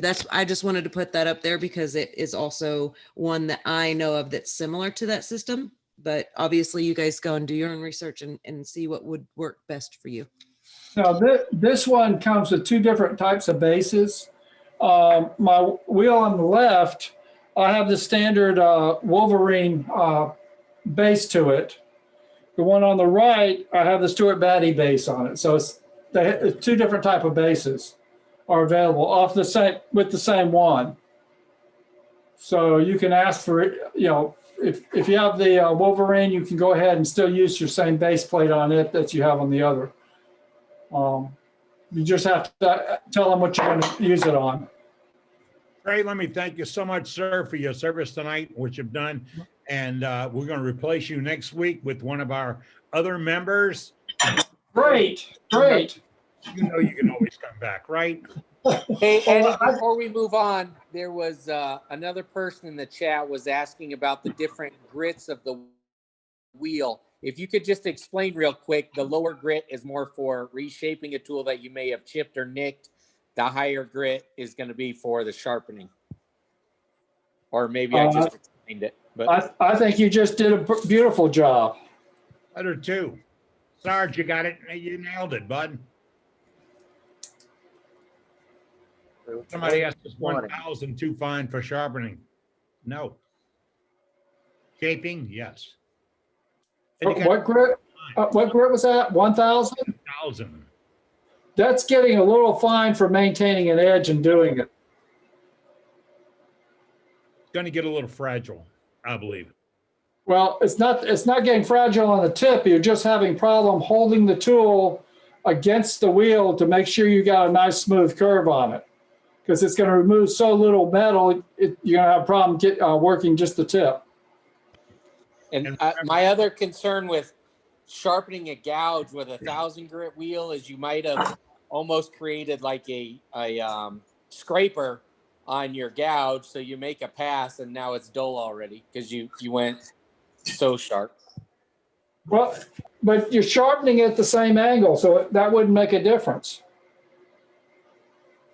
All you've done is sharpen it at a sharper angle. I will take a card or something, a little diamond card or something, and touch up stones and stuff. But and it's sharpened at the same angle, so getting super sharp doesn't hurt on doing it as long as you keep the angle. My skews, I'll put them on a felt wheel with a compound on to get a razor edge on them. For the same reason, but it's but the problem with going to something like 1,000 grit is you're not going to be able to hold the chisel on it well enough to maintain that tip all the way across that edge. It's not going to cut enough is your problem. Thank you, folks. Okay. All right. Thank you, folks. Thank you, Trey. Appreciate that. And remember, when you're sharpening, not shaping. Doug had a really good point there. Everything you do in shaping falls on the floor. And that means the tool makers make money.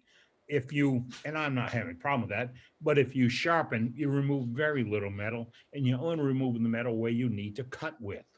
I think we have Matt in the bullpen tonight. Matt, are you ready to go? Matt Harbor? There he is. Yep. Hang on. I got to unmute. Yep. Yeah, sure. I'm ready to go. All right. Well, folks, we're going to do gallery in a little bit, but we had an offer from Matt to do a demonstration, and we jump on that right away because this is what it's all about. Matt, go ahead. What you got?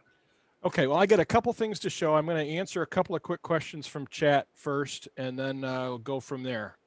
All right. This view here. Somebody asked a question about recess versus tenon. I use recesses a lot, especially for a bowl like this. This is a 2 1/8 inch Forstner bit. I put it on the drill press. I drill about halfway down in, and this is enough to hold my piece. You can see how open the jaws are. I close them fully and then just open it a little bit to hold the piece in here. Okay. The other question was about the embellishing wax. This piece, this is some of the stuff I'm going to show tonight. Eddie asked me to show this, how I did this texture and the metallizing. So that's what I'm going to show.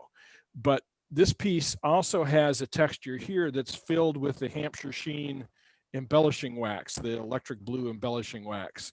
So that's just an idea of how that looks. Okay. Any questions on either of those?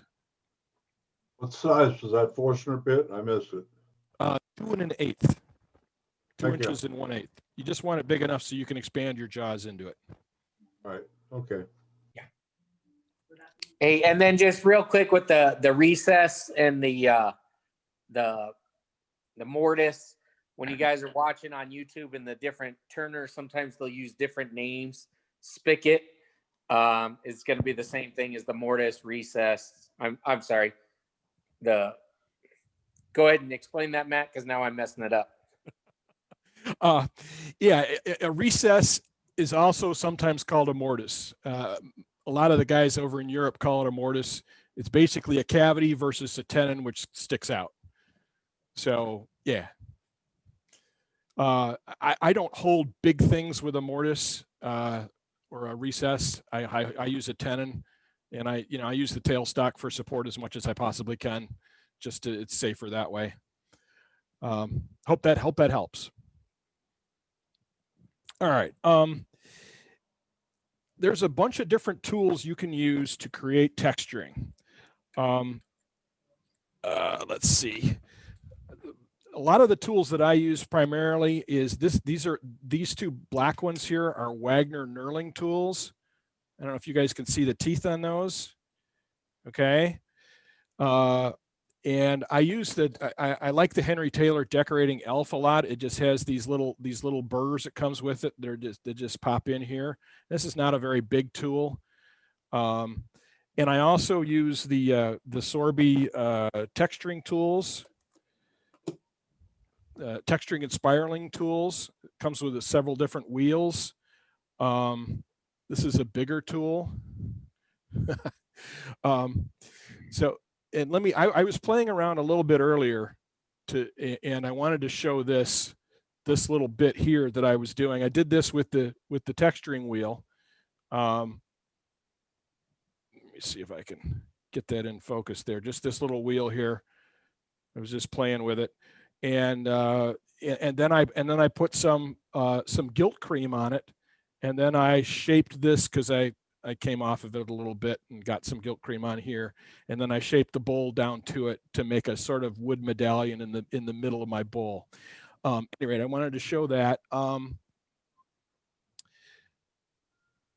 Okay. One of the things, let me switch back to this view here. One of the things that you'll notice that I've done on this piece is I've created a sort of a bead on the outside rim. Okay. I've separated my texture from the outside rim. If I put the knurling tool, if I put the knurling wheel on the very edge of my piece, if I put it on the edge of my piece here, I'm going to chip stuff out, and I don't want that. So when I plan my piece, I plan to have a space for the texturing I apply to it. So on this piece here, I've planned to put a texture in here, and I've left enough room so I can put that little bead on the outer side here and separate whatever texture I'm creating from the actual edge of the piece. Okay, and I'm going to show both the spindle side of it and let me see if I can do this right. So I'm also going to show the doing it on the face side of it, on the rim. And when I plan my pieces, I plan them that I'm going to have a space to do my texturing in. And I also plan to leave some chunk of the material here so that I can turn off any airbrushing or anything like that I do on top of it. Any mistakes I make, I've got some room to turn it off, and I've got some meat of the wood to support some pressure when I apply the texture. Okay. The metallizing is done with gilt cream, and there is a bunch of different things that all work. This here was done with this Gilder's paste wax, silver. I'm sorry, no, it wasn't. I did that first, and then I did this other stuff on it. This is Deco Art metallic luster. I think I got this at Joann's. I'm going to show this. That doesn't show up very well. Let me switch here. This is Goldfinger brand. Okay. This is silver. It comes in other colors. So I've done some pieces that have like, this is an antique gold. That's pretty cool. And if you don't have access to any of that, this is Rub and Buff. This works too. And it's all done in sort of the same way. You get a little bit of it on your finger, a very thin skin of it, and then you slowly wipe it across the top of the texture. And I'll go and show how that's done. Any questions at this point? I got one little comment, folks. We will have some gallery tonight. We normally run the show from 7 o'clock to 8 o'clock. It's about 11 minutes after 8 o'clock Central Time. Pardon me, Doug. And we will continue on like we always do, and we'll have some more gallery. But this is a demonstration offered by one of our members, and consider this, he's doing it for free for our club because he's in the club. Okay, so I'm first going to show this on the face. I'm going to leave about that much, and I'm going to put a texture in here, and then I'm going to make another bead here. I don't know if those lines are showing up. Yes, they are. Okay, all right. So the first thing I'm going to use the decorating elf on this piece here, and I'm going to cove this section where I'm going to put the texture in first. And you can do this with any number of different tools. You can do it with a bowl gouge. You can do it with a spindle gouge. I'm going to use this little, all it is a round piece of metal with a tool steel with a slant put in it. And it's called a coving tool. And you basically use it as you can use it as a scraper or a shear scraper. And you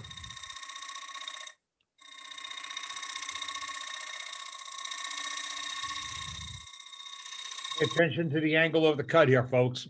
He's using it like a scraper or a shear scraper. Yep. And if I want to, that's a scraper. And if I want to shear it, I can bring it up here like this. And now I'm getting more of a shearing angle on it. And the reason why you put a cove in is because the decorating elf works best in a cove. So, and I'm paying attention to the way my flutes are here so that I get the right angle.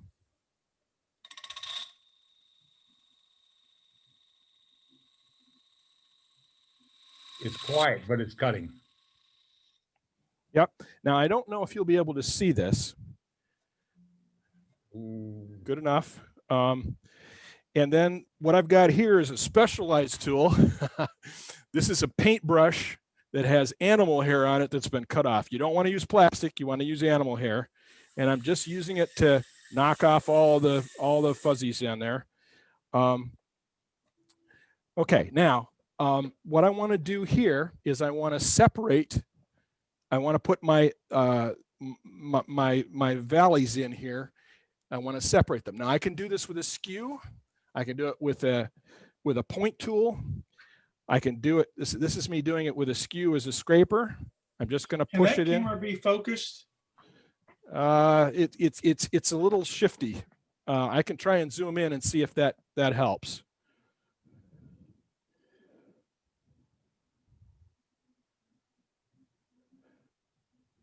It doesn't really help very much, I'm afraid. You'll see the texture when I put the maybe I can show it here. Let me see what I've got. Hang on. The texture is basically a slant. It's put in like a spiral. I'm going to spray over this so we'll see it. It doesn't show very well, does it? I'm afraid. There's a technical term for that, folks, but you'll see it better in a few minutes. Yep. Soft focus. Yeah, it's soft focus. I've been having issues with it. Sometimes it focuses and sometimes it doesn't. So basically, what I'm doing, I'm gonna shift. I'm gonna use a point tool on this. Point tool. All I'm going to do is I'm going to come in here with the tool and separate my texture from the surrounding wood. And then I'm going to put another one out on the inside to separate it from the inside of the bowl. And all I'm doing is just pushing the tool in.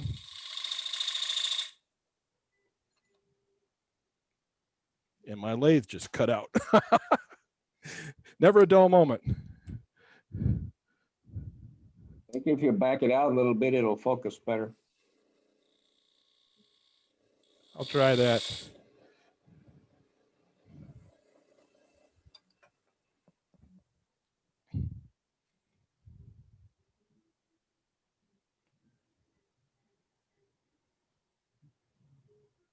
Well, I like that more. I like that. Okay. More better. That's more better. Basically what I've done is I put 3 grooves in. I put one in here, one on each side of the texture, and then one to where I'm going to turn to the inside of the bowl. All right. Now I'm going to put texture on the outside on this section of it here. Now, for you young turners or novice turners looking at it, art is art. You don't have to duplicate what he did. We're showing you the technique he used to what he does. With that, create your own art. There's a lot of different ways to do this. You can even use a chatter tool, something you've created yourself. For this one, I'm going to use the Wagner knurling tool. And basically what this is a diamond tooth knurling wheel, and it rotates freely. And one of the things that you want to make sure, let me back this off a little bit so that y'all can see this. One of the things that you want to make sure, any of these tools that rotate, is you want to make sure that you've got enough room between your tool rest and your piece for the wheel to rotate freely. So you don't want it bumping into your tool rest. And what I'm going to do is I'm going to go straight in and I'm going to put the tool on the work so that it rides, and I'm going to let it go. I'm going to count to like 5 in my head so that it goes deeper than, goes deep enough. And then I'm going to do pretty much the same thing that I did on the face. I'm going to separate the texture from the outside and from the rest of the piece.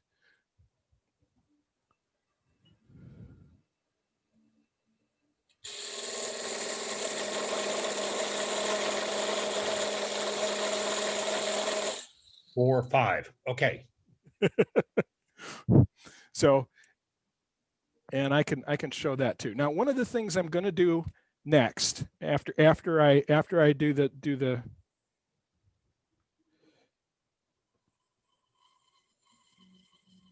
Matt, what speed are you turning at? Well, they have a recommended speed. I was probably a little fast on that, but it didn't hurt it.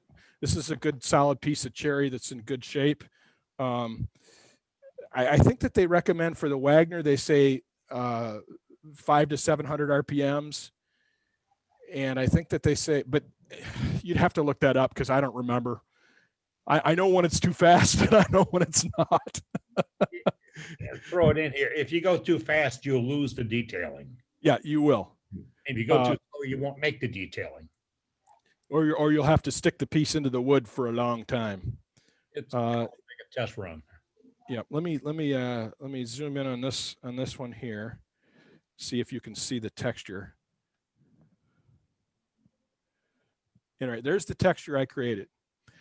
Now I'm going to come over here with my point tool again. And the point tool is just a tool that has 3 facets. Another piece of round tool steel has 3 facets on it, all at like, what is it, 120 degrees each or 60? Yeah, 120 degrees. And so you failed 7th grade geometry too. I use geometry every day in the shop. It's like,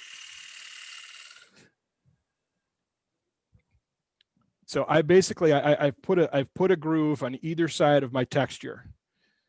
Now what I'm going to do next is I'm going to come over it with the airbrush, and I'm going to spray spirit stain on this. Okay. chestnut spirit stain. And the reason why I'm using stain rather than black lacquer or paint is that stain does not fill in the cavities of the textures I've created. Stain colors the wood without ruining the textures I've created by filling them in. A lacquer or a paint will fill in the little grooves and textures that I've created. So now the smart thing to do here is to get something underneath your lathe bed so I don't paint it. So we'll do that. You can clean that tomorrow. Come on. It's just smarter to do it this way. Oh man. So again, this is chestnut spirit stain black. Let me put it on here so I don't spill it. Chestnut spirit stain black. And I'm just spraying it right out of the bottle. I'm not thinning it or cutting it with anything. And it doesn't take a lot. Oh, let me turn the airbrush on.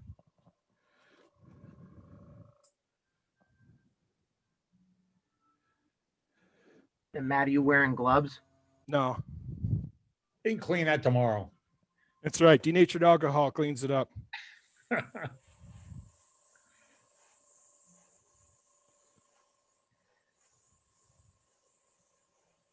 Look at the change. Look at the change.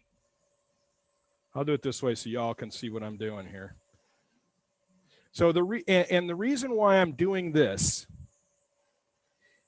is staining it black is so that I can put the metallizing silver on top of it and have the black highlights show up underneath.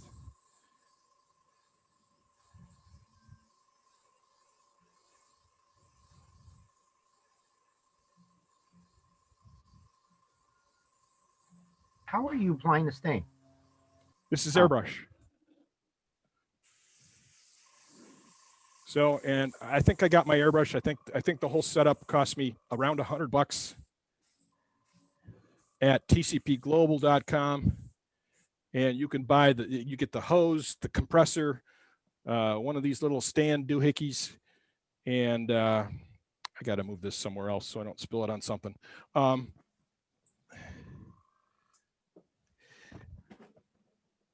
It goes on in, pardon me, it goes on in light coats. You don't want it running. Yeah, and I was moving you guys saw me moving the lathe as I sprayed. Always put the cap back on as soon as you can. Okay. Now comes the fun part. You were turning the lathe by hand, right? You didn't. I'm zoomed in still. Hang on. Let me zoom back out. Which camera is that? They use an airbrush. It's dry before it hits, right? Well, it's not dry before it hits, but yeah, I was just turning it here using my chuck. So, and you can see that I didn't spray my chuck. I was just spraying, just here. Okay. And I was probably, just a few inches away. I made sure that my angle was straight in. So I was getting spray in the cavity. Okay. Now the one I wanted to use was, I'm going to use the Goldfinger silver on this. Okay. Goldfinger silver. And what you do with this is you squeeze a little bit out, and this would really be a great place to use gloves, but I'm not going to because I'm in a hurry. I'm going to put this on with this finger. So I'm going to put a little bit of this on my thumb, okay, like that. And then I'm going to put a very thin skin on my fingertip, like that, okay? And then I'm going to be very gentle and go over the top of the texture. I don't want any of this stuff to get down inside the texture. I'm just going over the top. Okay. Don't make a rag or a paper towel that can do this, folks. Yep. And then you can put a little bit more on your finger and come across. And this stuff cleans up with DNA also. So, and then on the beads, less is more with this. On the beads, you want to, you want to cover it up All right, now let me show. Yeah, I got it all over my fingers. If you put it on your nails, it'll look good with your outfit. Sounds like the voice of experience, Eddie. Yeah, I use red.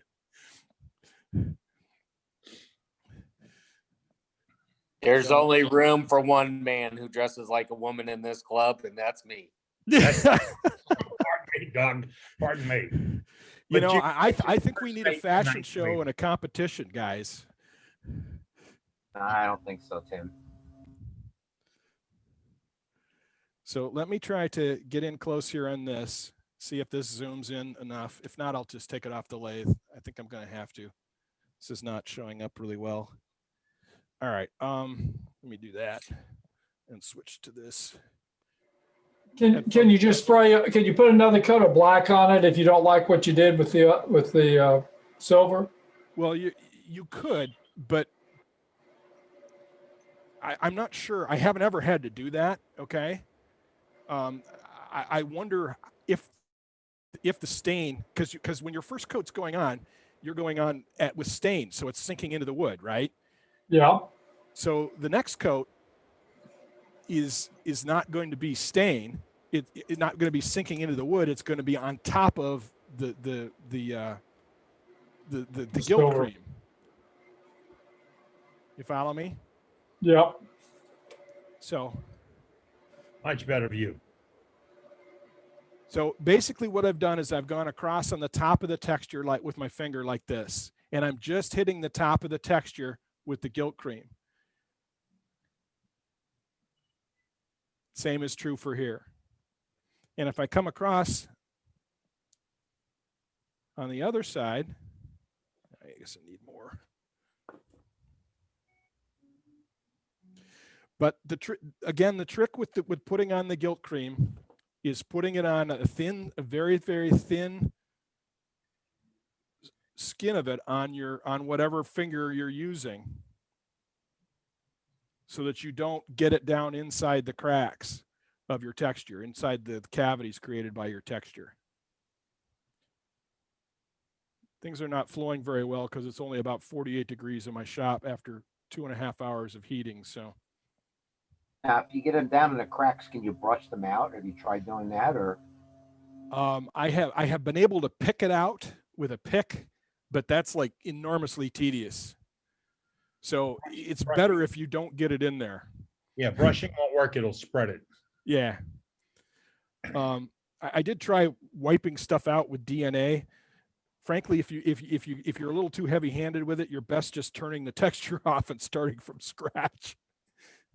So anyway, that's how that's done. Any other questions on this? There's a question in the chat about dye versus stain. What's the difference? I'm not exactly sure. Dye works well too because it's soaking into the wood rather than filling in the cavities like a paint or a lacquer would. I put a article about it from Woodcraft in the chat, and I kind of copied and pasted a brief little explanation. It says stains are made from color pigments that stick in the grain and the pores of the wood surface, while dyes consist of microscopic particles that penetrate the wood itself. That makes it tiny enough to penetrate deep into the wood. Most common wood dyes are powders and are mixed with water or alcohol. Just a little quick, whatever. And if you Dad, I have a question for you. When you sprayed that dye, how are you gonna go back and clean that up, the overspray? Well, on the overspray on this piece here, I can just turn this off. Okay. You can clean it up with a scraper. Yeah, it was or a bowl gouge. I mean, I've got plenty of meat here. I can just turn it off. And what about the outside? Look at your outside. Yeah. How would you clean that up? You'd turn that. What too, I or would you do, what I would do is I would do like let me switch to the other piece here. Hang on. Let me switch to the overhead view, which is this one. Okay, on this piece here, I made the entire texture proud. Okay, I will do the same thing here. Is I will take the bowl gouge and cut here so that my texture is proud, if that makes sense. And then turn, you know, 1/8 of an inch off across the bottom of my bowl. Does that make sense? Yeah, so the bottom line, leave your piece proud, Yep. do all of that, and then come back and turn it again. Yep. And I will say that I learned these techniques from Nick Agar. This is the same way he does the Viking Sunset Bowls.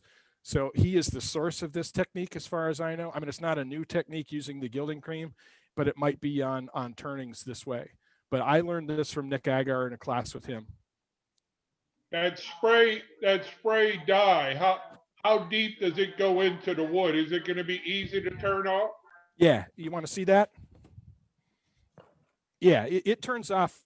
I mean, I mean, like Jeffrey said earlier, it's, you know, it's dry almost before it hits the wood. So It's shallow then. yeah, it's real shallow. It's only a thin bit of it on there. Usually what I would do, my process for this would be, I would apply the stain, and then I would turn it off, turn things off to where I wanted to, and then the last thing I would do would be to apply the metallizing, the gilt cream. Okay. And the reason why I'm doing it that way is because the paint's already done, and then once you're done, I'll spray lacquer on it. Let's see here. So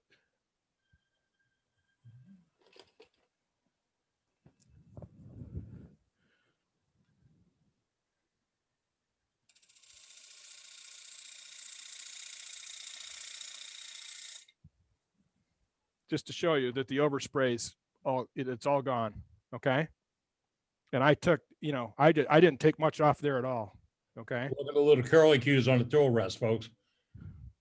You could also always just tape off. Yep. Your piece. I don't know if someone already said that. I was busy looking up that Nick Agar guy. Anyways, I put both his website and a YouTube video in the link for y'all to check out who he was referencing. Thank you, Kim. You know, Doug was impersonating you a few moments ago. Uh-oh.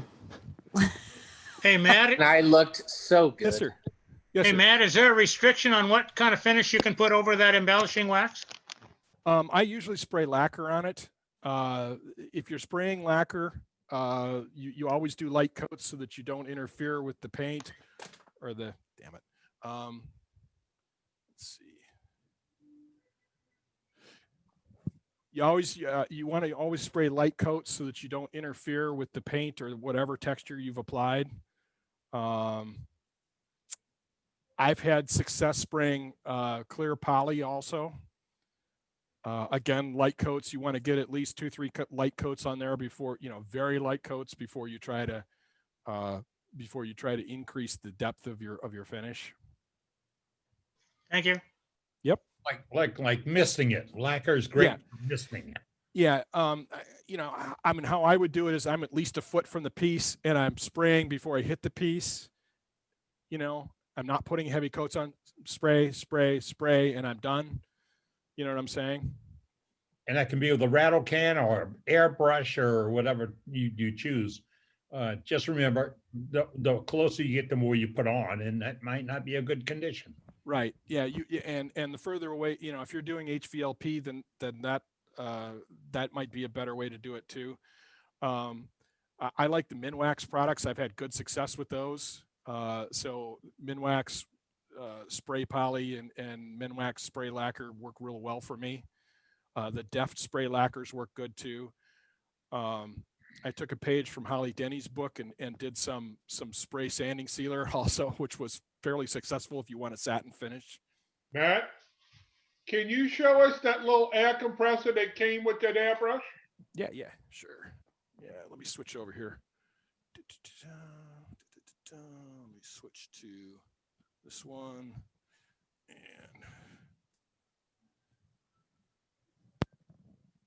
see if I can. Nothing but technical difficulties. Oh, I'm in the wrong on camera. Hang on. It's like a bunch of guys sitting in the parking lot talking on the back of the truck. It's okay. Yeah, the compressor's on the floor there. All right, it's a Is it's that a little toy or is that an actual compressor? yeah, thing's that's tiny. the compressor. Did you get that at Toys R Us or? You got it out of a cereal box. What's going to be when it grows up?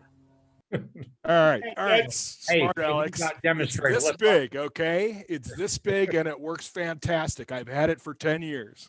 Matt, you said that came as a kit, the compressor and the air gun, huh? Yes, TCP Global has a kit for around $100 that contains the compressor, the hose, an airbrush, and they now, when I bought it, that's all it came with. Now it comes with an instructional DVD and like 6 paints. So, you know, you can get started with a whole bunch of stuff with that kit, and it's around $100. All right, And that's Kim, can you throw that in our chat? TCP.com? I didn't hear that question. That's TCP.com? It's tcpglobal.com, I believe. Okay, somebody throw that in chat. Please. Well, Doug, I mean, Matt, we really appreciate your help tonight, a demonstration. We have got a couple more from you in the future lined up, and we very much appreciate it, sir. Oh, thank you very much. Happy to help out. Hope people learn stuff. Thank you. All right, Matt is from Michigan. What he said, high of 48 today, or the high in the shop today? No, it's 48 in my shop right now after 2-3 hours of heating. and I've lived in Michigan. I can understand that. Well done, Matt. Well done. Thank you. Thank Very you. well done. If y'all have any questions or anything you want to ask in chat, please do so. And Kim, our lady of the world here, just put the tcpglobal.com in our chat. Remember what I said, copy the chat before you leave. Just press the little button and say save chat. It's going to be on your computer for you to use tomorrow. My co-host for gallery tonight had a bail before we got to use them. Life interfered with wood turning. So at this point, my other co-hosts are going to keep an eye out. But if you have something you want to show for chat, put it in the chat. If you have anything to show for gallery, I'll get this right. You can put it in the chat right now. We'll call on you and you can show your pieces off. If you got any comments or questions, this is the time. Let's go. Hey, Eddie, if you want to spotlight me, I'm going to talk about the Arizona cactus again right quick. I got something kind of neat to show everyone. I think you're up. Doug, just after you've finished with your cactus, I'll spotlight you for everybody. Okay. There we are. Dane, just before he left, sent me a private message with the several people for gallery. So I have got some names on the gallery list. If I miss anybody out that Dane has sent me the list for, I'll apologize. But if you have got something for gallery, throw it in and I will try and get round to you. But I'll use the names on the gallery link that Dane sent me for the moment. And then anything else, I'll try and pick up on the messages. Thank you. Thanks, Doug. Okay, so if you ever get out to my way out here in Arizona, that's our state cactus right there. Our most common one. It's used in a lot of movies, the saguaro cactus. Illegal to cut them down. But I've got a brother who owns a few acres out in the middle of the desert. And I actually found one that had fallen and died. I don't know how many years ago, but I grabbed it actually not too long ago. And so this is what the inside of one of those bad boys looks like. Let me drag it in the house because my wife's not paying attention. And then y'all can see it in the light. Tree fell down and then you got it. You sticking with that story? Yeah. Okay. Yeah, because if I say I cut this thing down, I could get fined a lot of money. But I actually didn't. This thing was, I found it out on the ground in the middle of the desert. So that right there is the inside of a saguaro cactus. And so what I plan to do, they're individual sticks. They're not very big around. So I'm going to cut these off, throw them in some resin and make them a bowl out of portions of it. But there's a There's a lot of neat stuff you can find out there in the desert. Not as much wood turning stuff as y'all have that live in the woods, but we can make some stuff work out in the desert. That's part of regular wood too. We have daylight saving time and you don't. Anyways, that's all I had to show tonight. Back Thank to you, Martin. All right, Martin. Okay, we're going to go to gallery. Yeah, we've got Art Bill up first.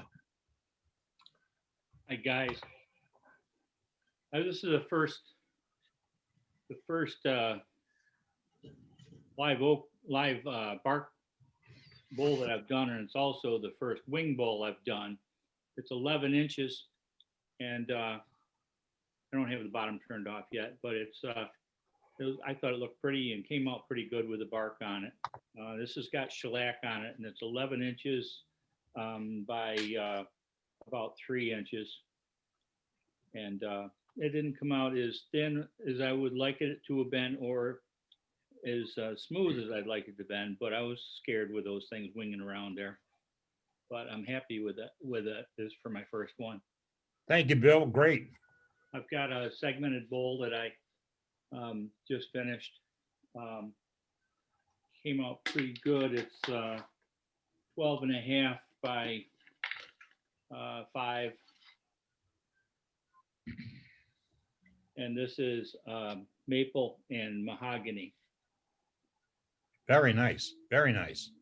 Beautiful. And Beautiful. remember, folks, this is a no butt area. You can't say I like that butt.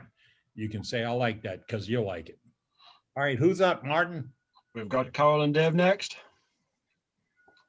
Carlin, you're up. I mean, Dave. Tonight. Just turned another tree. I think this is like the 5th one I've turned in a couple weeks. It doesn't have much of a finish on it. I just use sander sealer. That's Nice. it tonight. I like that undercut shape. That's, in fact, that's pretty good turning.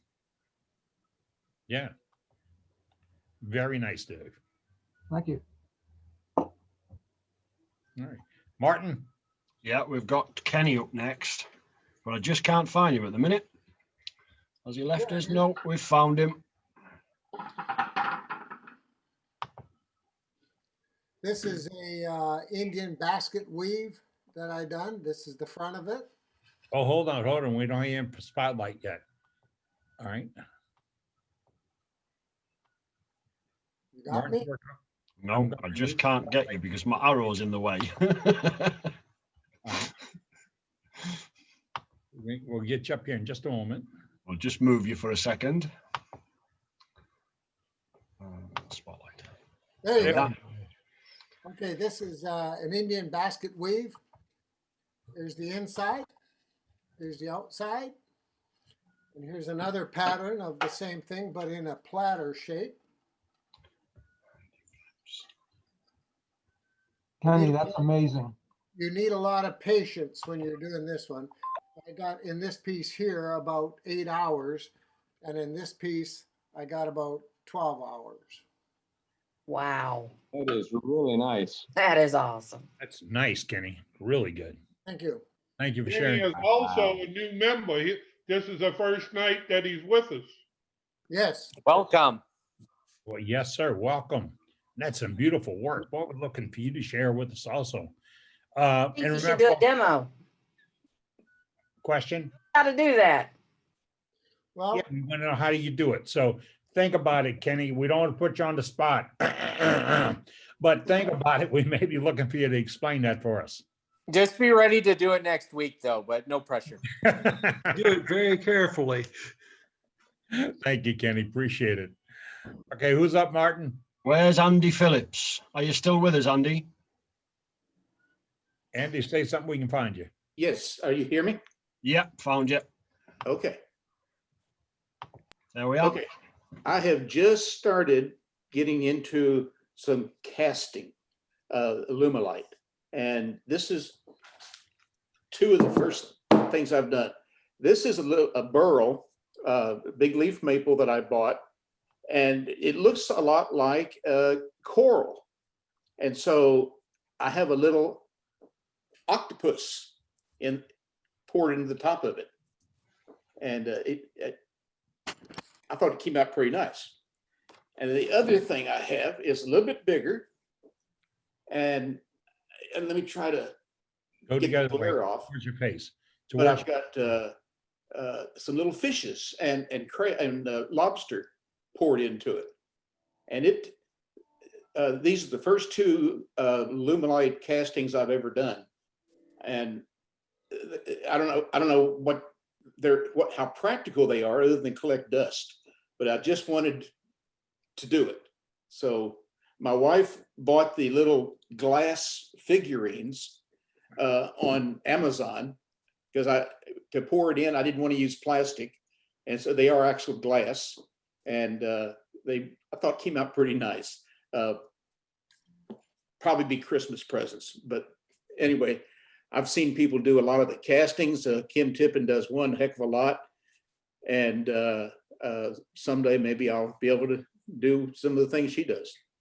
Right. But it's the nastiest stuff to turn that I've ever done in my life.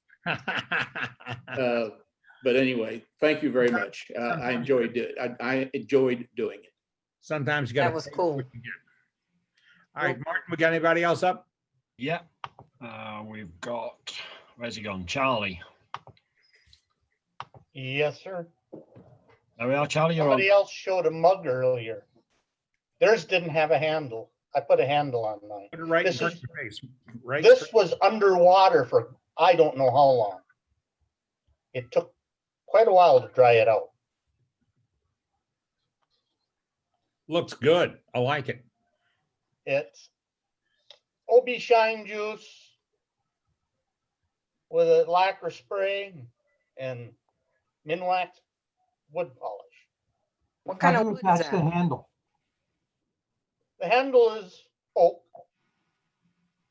You can't turn it on the lathe. You got to carve it. What kind of wood is the cup?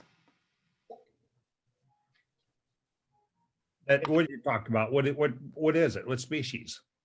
Oak. Okay. I don't know what kind of oak. How A did friend you of ours fasten the said she handle? had a bunch of wood she wanted cleaned off her property. I went. And this How was did you- underwater. How did you fasten the handle? Well, the first one I made blew up on me, and I'd fastened the handle by putting pins in it. This I just tape on 3 glue and strapped it, and it's holding real good. Wow. I think it's beautiful work, Charlie. Really Thank you. appreciate you showing it tonight. It's gorgeous. I see you found some cream so the cat could lick your face clean. That's what my dad used to tell me when I was 14, 15, just starting to shave. Go get the cream and spread it on your face. Yeah. Let the cat lick it. What you got, Martin? Martin? Are you back? Sorry, that's all I've got for the spotlight from Dane. I've just had a quick look through the messages, so I think we're through. We're done. If I have missed anybody else, oh, there's one. Dan. Dan. Let me find Dan. Shout up, Dan. Dan, say something so we can get to you. There he is. Found him. Don't say anything, otherwise you'll move. Now say something. Unmute yourself. That's For it. a long time. Can you hear me? Yep, we can now. I've been here a long time, and I finally figured out I can call in and then use my computer for video. Yeah. So I think it's really cool. I was hoping Billy Burt was going to be on tonight because he inspired me to do this. But I created I'm here, a Dan. collab project that I'm doing, and I created. There's 3 of them, and I don't think the light's going to do real good. I created 3 of these trees. Each one's about 12 inches tall. They're oak. They're finished with the OB Shine Juice. And I'm sending them to Florida to my Army buddy that we met overseas during the war. He's in Florida. I'm in Oklahoma. I'm sending all 3 to him. He's going to decorate all 3 of them, send me one back. He gets to keep one. And then the third one, he has to give to a complete stranger and wish him a Merry Christmas. Wow. So to me, I thought that was a great thing. We're 1,000 miles apart, but we get to make something together, and we get to make someone else a project that's a one-of-a-kind project. That's cool. And they look great, Dan. They do. Thank you. Yeah, they're really cool. They turned out great. The last one I did had a, can't really see it real well, but the knot busted out. And I had just turned some Red Heart ink pens. And so I took the shavings and filled it in with Red Heart. So it's got a nice little red, red touch to it there, with some CA on it. So. Nice But, move. yeah, I'm happy to finally be able to share something with everybody, and I appreciate everything. Come back whenever you want, Dan. This is your club. Thank Nice you. job. I'm here every week. I'm glad you like the idea, Dan. Thanks for the shout out. All right. Oh, thanks, Billy. Yeah, I appreciate what you did with Annie. It gave me a great idea, and I'm going to keep doing it with the people that's on my Facebook page. Good. Thank you, sir. Appreciate that. Now, Mark, before we go to the next one, we're kind of in the chat session of the meeting. The formal meeting is really over, but we hang around and talk. We're like, I like to use the phrase that we're on a tailgate of the truck out in the parking lot, sharing stories, asking questions, showing stuff, etc. And you're welcome to join us and do this. I heard from Pat Hannaby today. Pat is in the United Kingdom, and he wants to do some demonstrations for us. We asked him to, and he's come back. He said, I can do a tool handle. I can show threading. I can show a bud vase. We're going to take him up on one of those. In coming weeks, we're going to get some stuff from Paul Hannaby. He is a very, very good instructor type teacher, Turner, because he can explain what he does step by step, just like you saw with Trey tonight, step by step. And what Matt did, step by step. And you can't copy their artwork, but you can use their technique to improve your artwork. All right. And again, if you have photographs you want to put in our newsletter, our website, and here on the program, all you have to do is email them to worldwidewoodturners@gmail.com. worldwidewoodturners@gmail.com. And if you lose that, go to our worldwidewoodturners.org site, and there's a place for you to contact us and put it in there. We'll get back to you.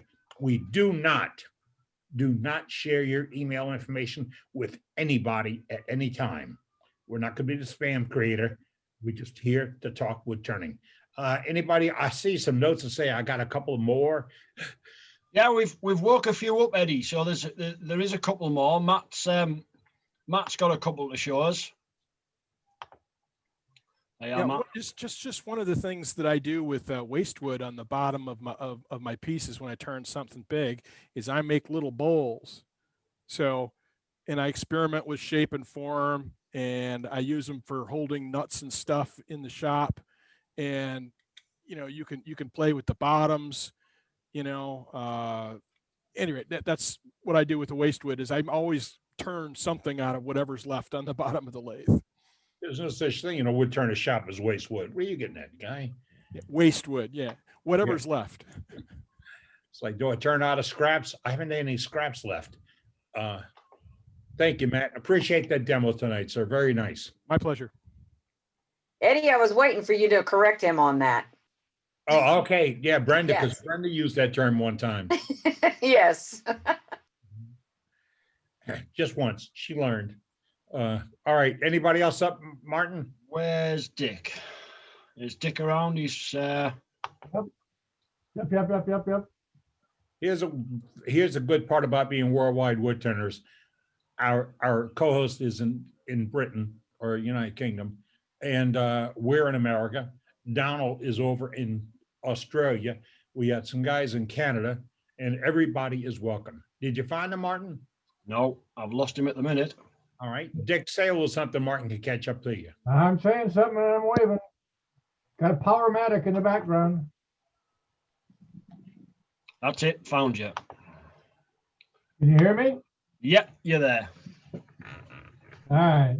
Can I share a screen?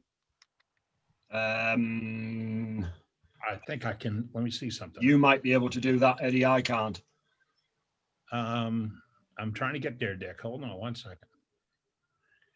It's a sexy looking machine back there, Dick. Yeah. Okay, Dick, I got you up on share screen. Dick, you can go. There we are. These are some ornaments that I've got some descriptions of on the side. Yeah. Okay, now. We use #2 fish hooks that you cut the hook off the bottom and then put them into the ornaments in order to put a nylon string on, fish line on, or a little wire hook. These are a disc series I went through trying to figure out new ornaments. So I first did the section A where I did horizontal discs, and then I went to the B there where I do vertical discs, and then C with a combination of a horizontal and a vertical disc. Those are really cool. That's and then nice. here's some bird houses with the little birds on. These birds came from Craft Supply. And then some acrylic on item B there, acrylic horizontal disc.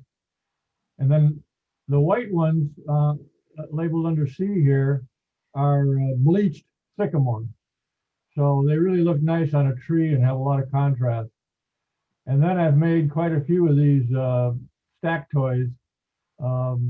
These are all individual rings that are then assembled onto a post that's got a little larger top section. Okay, I'm going to call a foul here. Okay. Oh my goodness.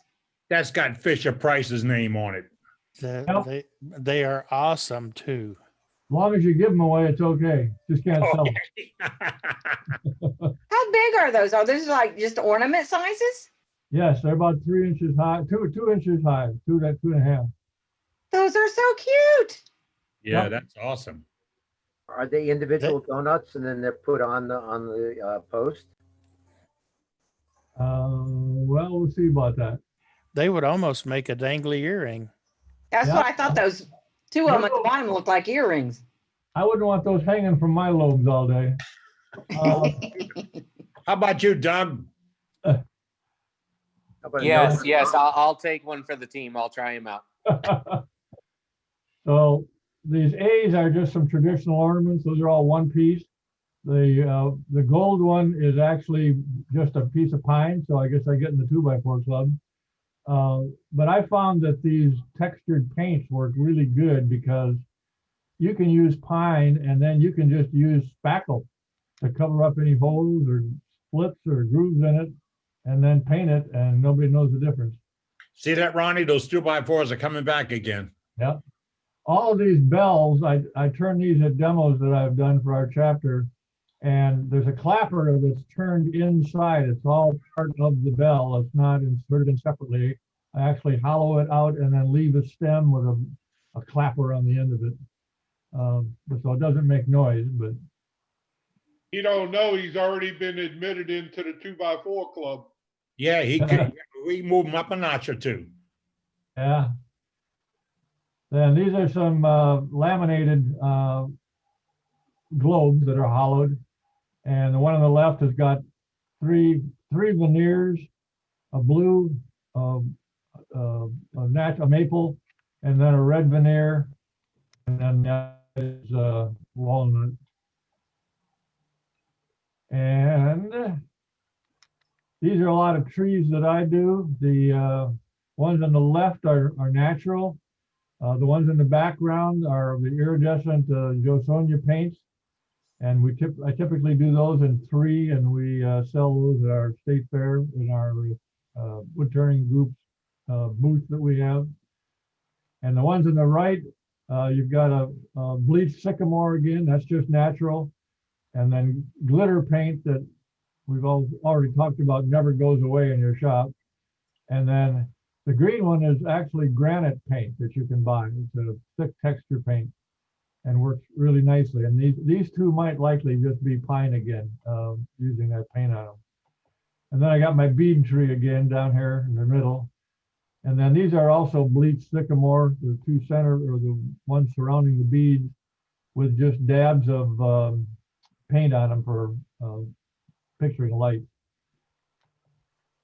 And then these are tree toppers. So they're sitting on a stand that just holds them, but they're hollowed on the inside so that they will slip over the top section of a Christmas tree. And of course, the Sputnik sea urchin there in the middle. And when I do these, I actually have the base one comes up with a tenon, and then I have a socket in the top. And so they actually plug together and come down on top of the Sputnik, and then, you know, they're glued together so they're nice and tight. So that's all I got. Actually, Dick, you missed something. You had your Very stand nice ornament work. holders look really cool. Thank you. Best. Very nice, Dick. Very nice wonderful. stuff. Yep, absolutely.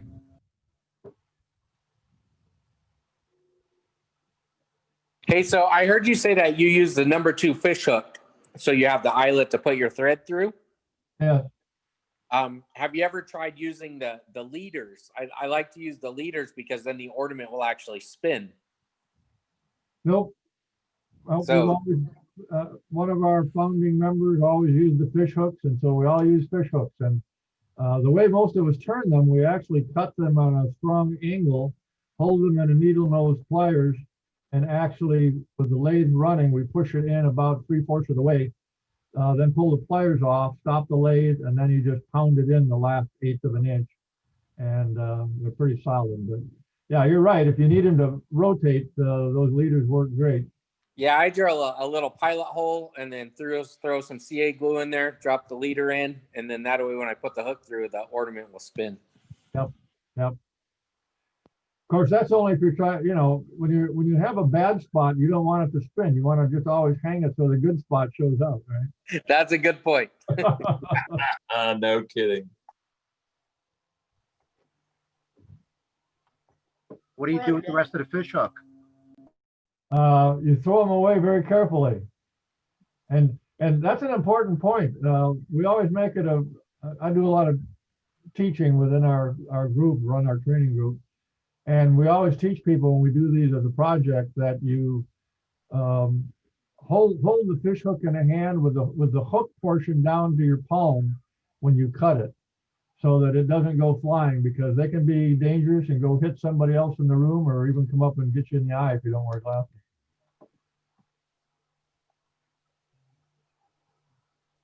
Thank you. Okay, thank you. That was very nice work. I think everybody enjoyed that. I think Eddie might have either stepped away or he fell off his chair. I guess he'll be back in a minute. Does anybody else have anything to show? I've just got one more. I've got Katie. Katie, one more is on my list. Kate, go ahead, bud. Yep. Hi, everybody. I have a couple of things I've been working on. Here's a big mulberry bowl I'm working on. This is probably 10 inches. It's not that big, but it's pretty big for a mulberry tree. This was an heirloom. This is an heirloom turning. So the lady had this tree on her property and she really wanted something made from it because it had died, fallen down, and it had some significance to her family owning that property for so long. So when this tree came down, she gave me the tree and she wanted a Christmas gift for her daughter. So this is going to her daughter for Christmas. Hope you didn't spoil it, Santa. No, she's not on here. Okay. This is a big maple burl bowl. This bowl is 13-inch diameter, 7-inch deep. When I first turned this, all these dark spots were holes right through the piece. And what I did is I went for a little drive 15 hours north of me. There is a amethyst mine. So I went for a drive up to the amethyst mine. I picked up about a few kilos of amethyst and I crushed it and I filled all those voids and holes and bark inclusions with amethyst. So once this is shined up like this is here, this amethyst will sparkle and shine like jewelry. Will you be able to gallery that when you polish it out? Yes, I Oh, will wow. also show it once it's done. I just got to this point today because it's quite hard to sand stone mixed with epoxy. So I tried to get it as proud as I could to the surface, but it's been about 2 days sanding. So now it's finally flush. Now I have to go through the grits of sandpaper to bring it up to the sheen I want, and then start adding the coats of finish. Did you say you drove 15 hours for that? Yeah, there's an amethyst mine in Thunder Bay, which is 15 hours north of me. Well, Cade, you're an overachiever. Looks great. So what you're saying is 30 hours round trip. Yes, yeah. Did you spend the night or did you do it in one day? I spent the night. I stayed for the night and checked out a couple touristy things in town, and then drove home the next day. Went to the keg for dinner, spoiled myself, and then came home the next day. You got too much time on your hand, Katie, or there's something sweeter than a bit of rock up there. No, just rock. Kate, a couple of weeks ago, you mentioned you'd do a demo for us. It was still on tap? Yes, yeah, I'll be able to do a demo. I'm thinking of a couple options I can do, maybe a small bowl or a small box, or I have many ideas coming out of my head. I just got to come up with something in a time frame. What sort of time frame do we have maximum? 30 minutes. I Okay. like to keep it 30 minutes if we can. If you need more, we'll give you more. It's your club. Okay. I can do something probably in 30, 40 minutes, no problem. All right. Hey, Cade, you know what we haven't really seen yet, and a lot of people, I know when I first got into turning, is one of the first things I like to do was the lidded boxes. If you could do a demo on a lidded box, that'd be kind of cool. Sure. I do lots of those. Yeah. I do a whole bunch of them, then convert them to unlidded boxes. Yeah. So, do we have time? I have one more thing that's not really Canadian. Pop it up here. Pardon? Go ahead. Yes. All right. I have friends of the family who go down to Texas once a year. Well, they're like snowbirds. So once it starts snowing up here, they head down to Texas. For a few years in a row, they have mesquite and Texas ebony on their property that had to come down. So they knew I was a wood turner and I've never seen this stuff, and that would be like gold to me. So they brought me up a piece, and here's a small live edge bowl that I turned out of a piece of mesquite, I believe it is. If someone thinks it's Texas ebony, tell me different. But That's Texas ebony, Cade. oh, Yeah, that's okay. definitely Texas ebony. Yeah. And 100% not mesquite. Yeah. All right. Still needs a couple more coats on the inside, but it's quite oily. I had to hit it with mineral spirits and stuff just so the finish would sort of start to stick with all those oils in the wood. Yeah. But it's nice to turn. Cuts like butter. It does. It'll spoil you. It will. Yeah. It's hard, but it cuts like butter because the oil's in the wood. It's nice. If anybody knows about Texas ebony, it's Joaquin. He seems to have it all. He's got it all. I've seen his stuff, and he seems to have it all. He picks it up off the roadside. Yeah, I got quite a bit of storage. You don't have it all. I've got 4 or 5 dozen chunks in my shop too. We've got a couple of pieces over here, but it's 1,450 pounds a cubic foot now for us to buy. So I don't turn much of it. I have probably 3 pieces that are either 6 inches to 8 inch diameter, and they're probably 8 to 10 feet long. He threw them in the back of his truck. Yeah. The problem with a lot of it now, we had a freeze about 10, 15 years ago. And now what we harvest, it's the pits rotted out of them. I've got quite a bit of out there that doesn't have a pit in them. And I used to turn it down, but I don't turn any down. I don't care how much it's rotten. I'll take the rotten pieces. It's like you said, it's like dope. Oh yeah. You don't turn any Texas mesquite down.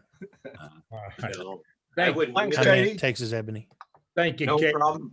Great. Thanks. Look forward to, and Kate, if you'll email me at the club address from the worldwidewoodturners@gmail.com or my own website, I'll get the information. We'll settle up on a time and place, and the place is here, but we'll settle up on a time for the demonstration.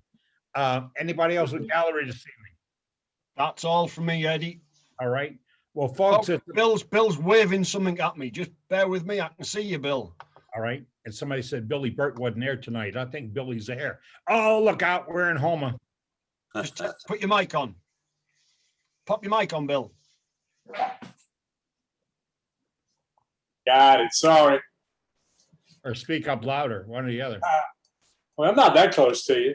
This is something I made for my neighbor. He was looking for a massager for muscles, and this was like a little prototype. He wants one a little larger, but it's got rolling wheels on it, so you can roll it on your muscles, and it's supposed to straighten your muscles out if you have sore muscles. But it was just something a little different, and it's actually made out of pine. 2x4 club. Hard pine. Got a little Parfex on it to make it so it's not too punky, but it's got little wheels on each side. Turned out real nice. He's real happy with it. Wait a minute. I overlooked the wheels earlier. Are they turned in or added on? The caps are turned in. The wheels are, I can't explain the caps have the axles on them. Okay, that's what I was asking. Did you manage to turn that wheel as a? Oh no, not at my house. Because I want to see the technique. Tell me how to do that. No, I don't know how to do that. I'm not there yet. Okay, Billy. Thank you, sir. Appreciate the show tonight. All right, a lot of folks, still chatting with us this evening. We'll go on for a little bit more, but remember, we're supposed to be here from 7 o'clock to 8 o'clock. We crank up, open the doors a little bit after 6, a little bit late tonight, and we'll crank it up until the chatter stops down. I have no problem with that, not at all, because we're just here to talk wood turning. Remember, we're in our bottle stopper challenge at this time. If you turn a bottle stopper, we'd like to get a photograph of it for our website and our newsletter, and you can mail that to WorldWideWoodturners@gmail.com. That's where you can send those photographs. No text, no messages. That's where you have to go to our email address to do it. And I had one more note on here. Oh, I got to remind you about the Freedom Pens going to Doug Rowe. Doug put his address in the chat tonight. Before you leave tonight, press save chat on your chat board. It's in the bottom lower right-hand corner. And then you'll have all these addresses and all the details. Miss Kim's been very good to us this evening. She's posted a lot of information for you to get to on several different products and ideas that people had and suggestions. Thank you, Kim. I appreciate your input tonight. Good night, everyone. All right. Good night to most of you folks. If you'd like to phase out, I'll be here. I will turn off my camera and it will be you talking to you. I'll be here listening in case Doug starts telling dirty stories again. But I'll be here listening. So there I was one time with my lathe. Just kidding. There's Kim. Hello. Y'all, I'm having technical difficulties with my mic. You're welcome. Good night, all. Good night, everybody. All right. Thanks all Good y'all. night, everybody.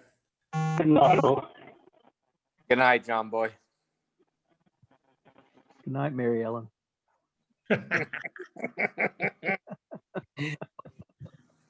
And if you don't know the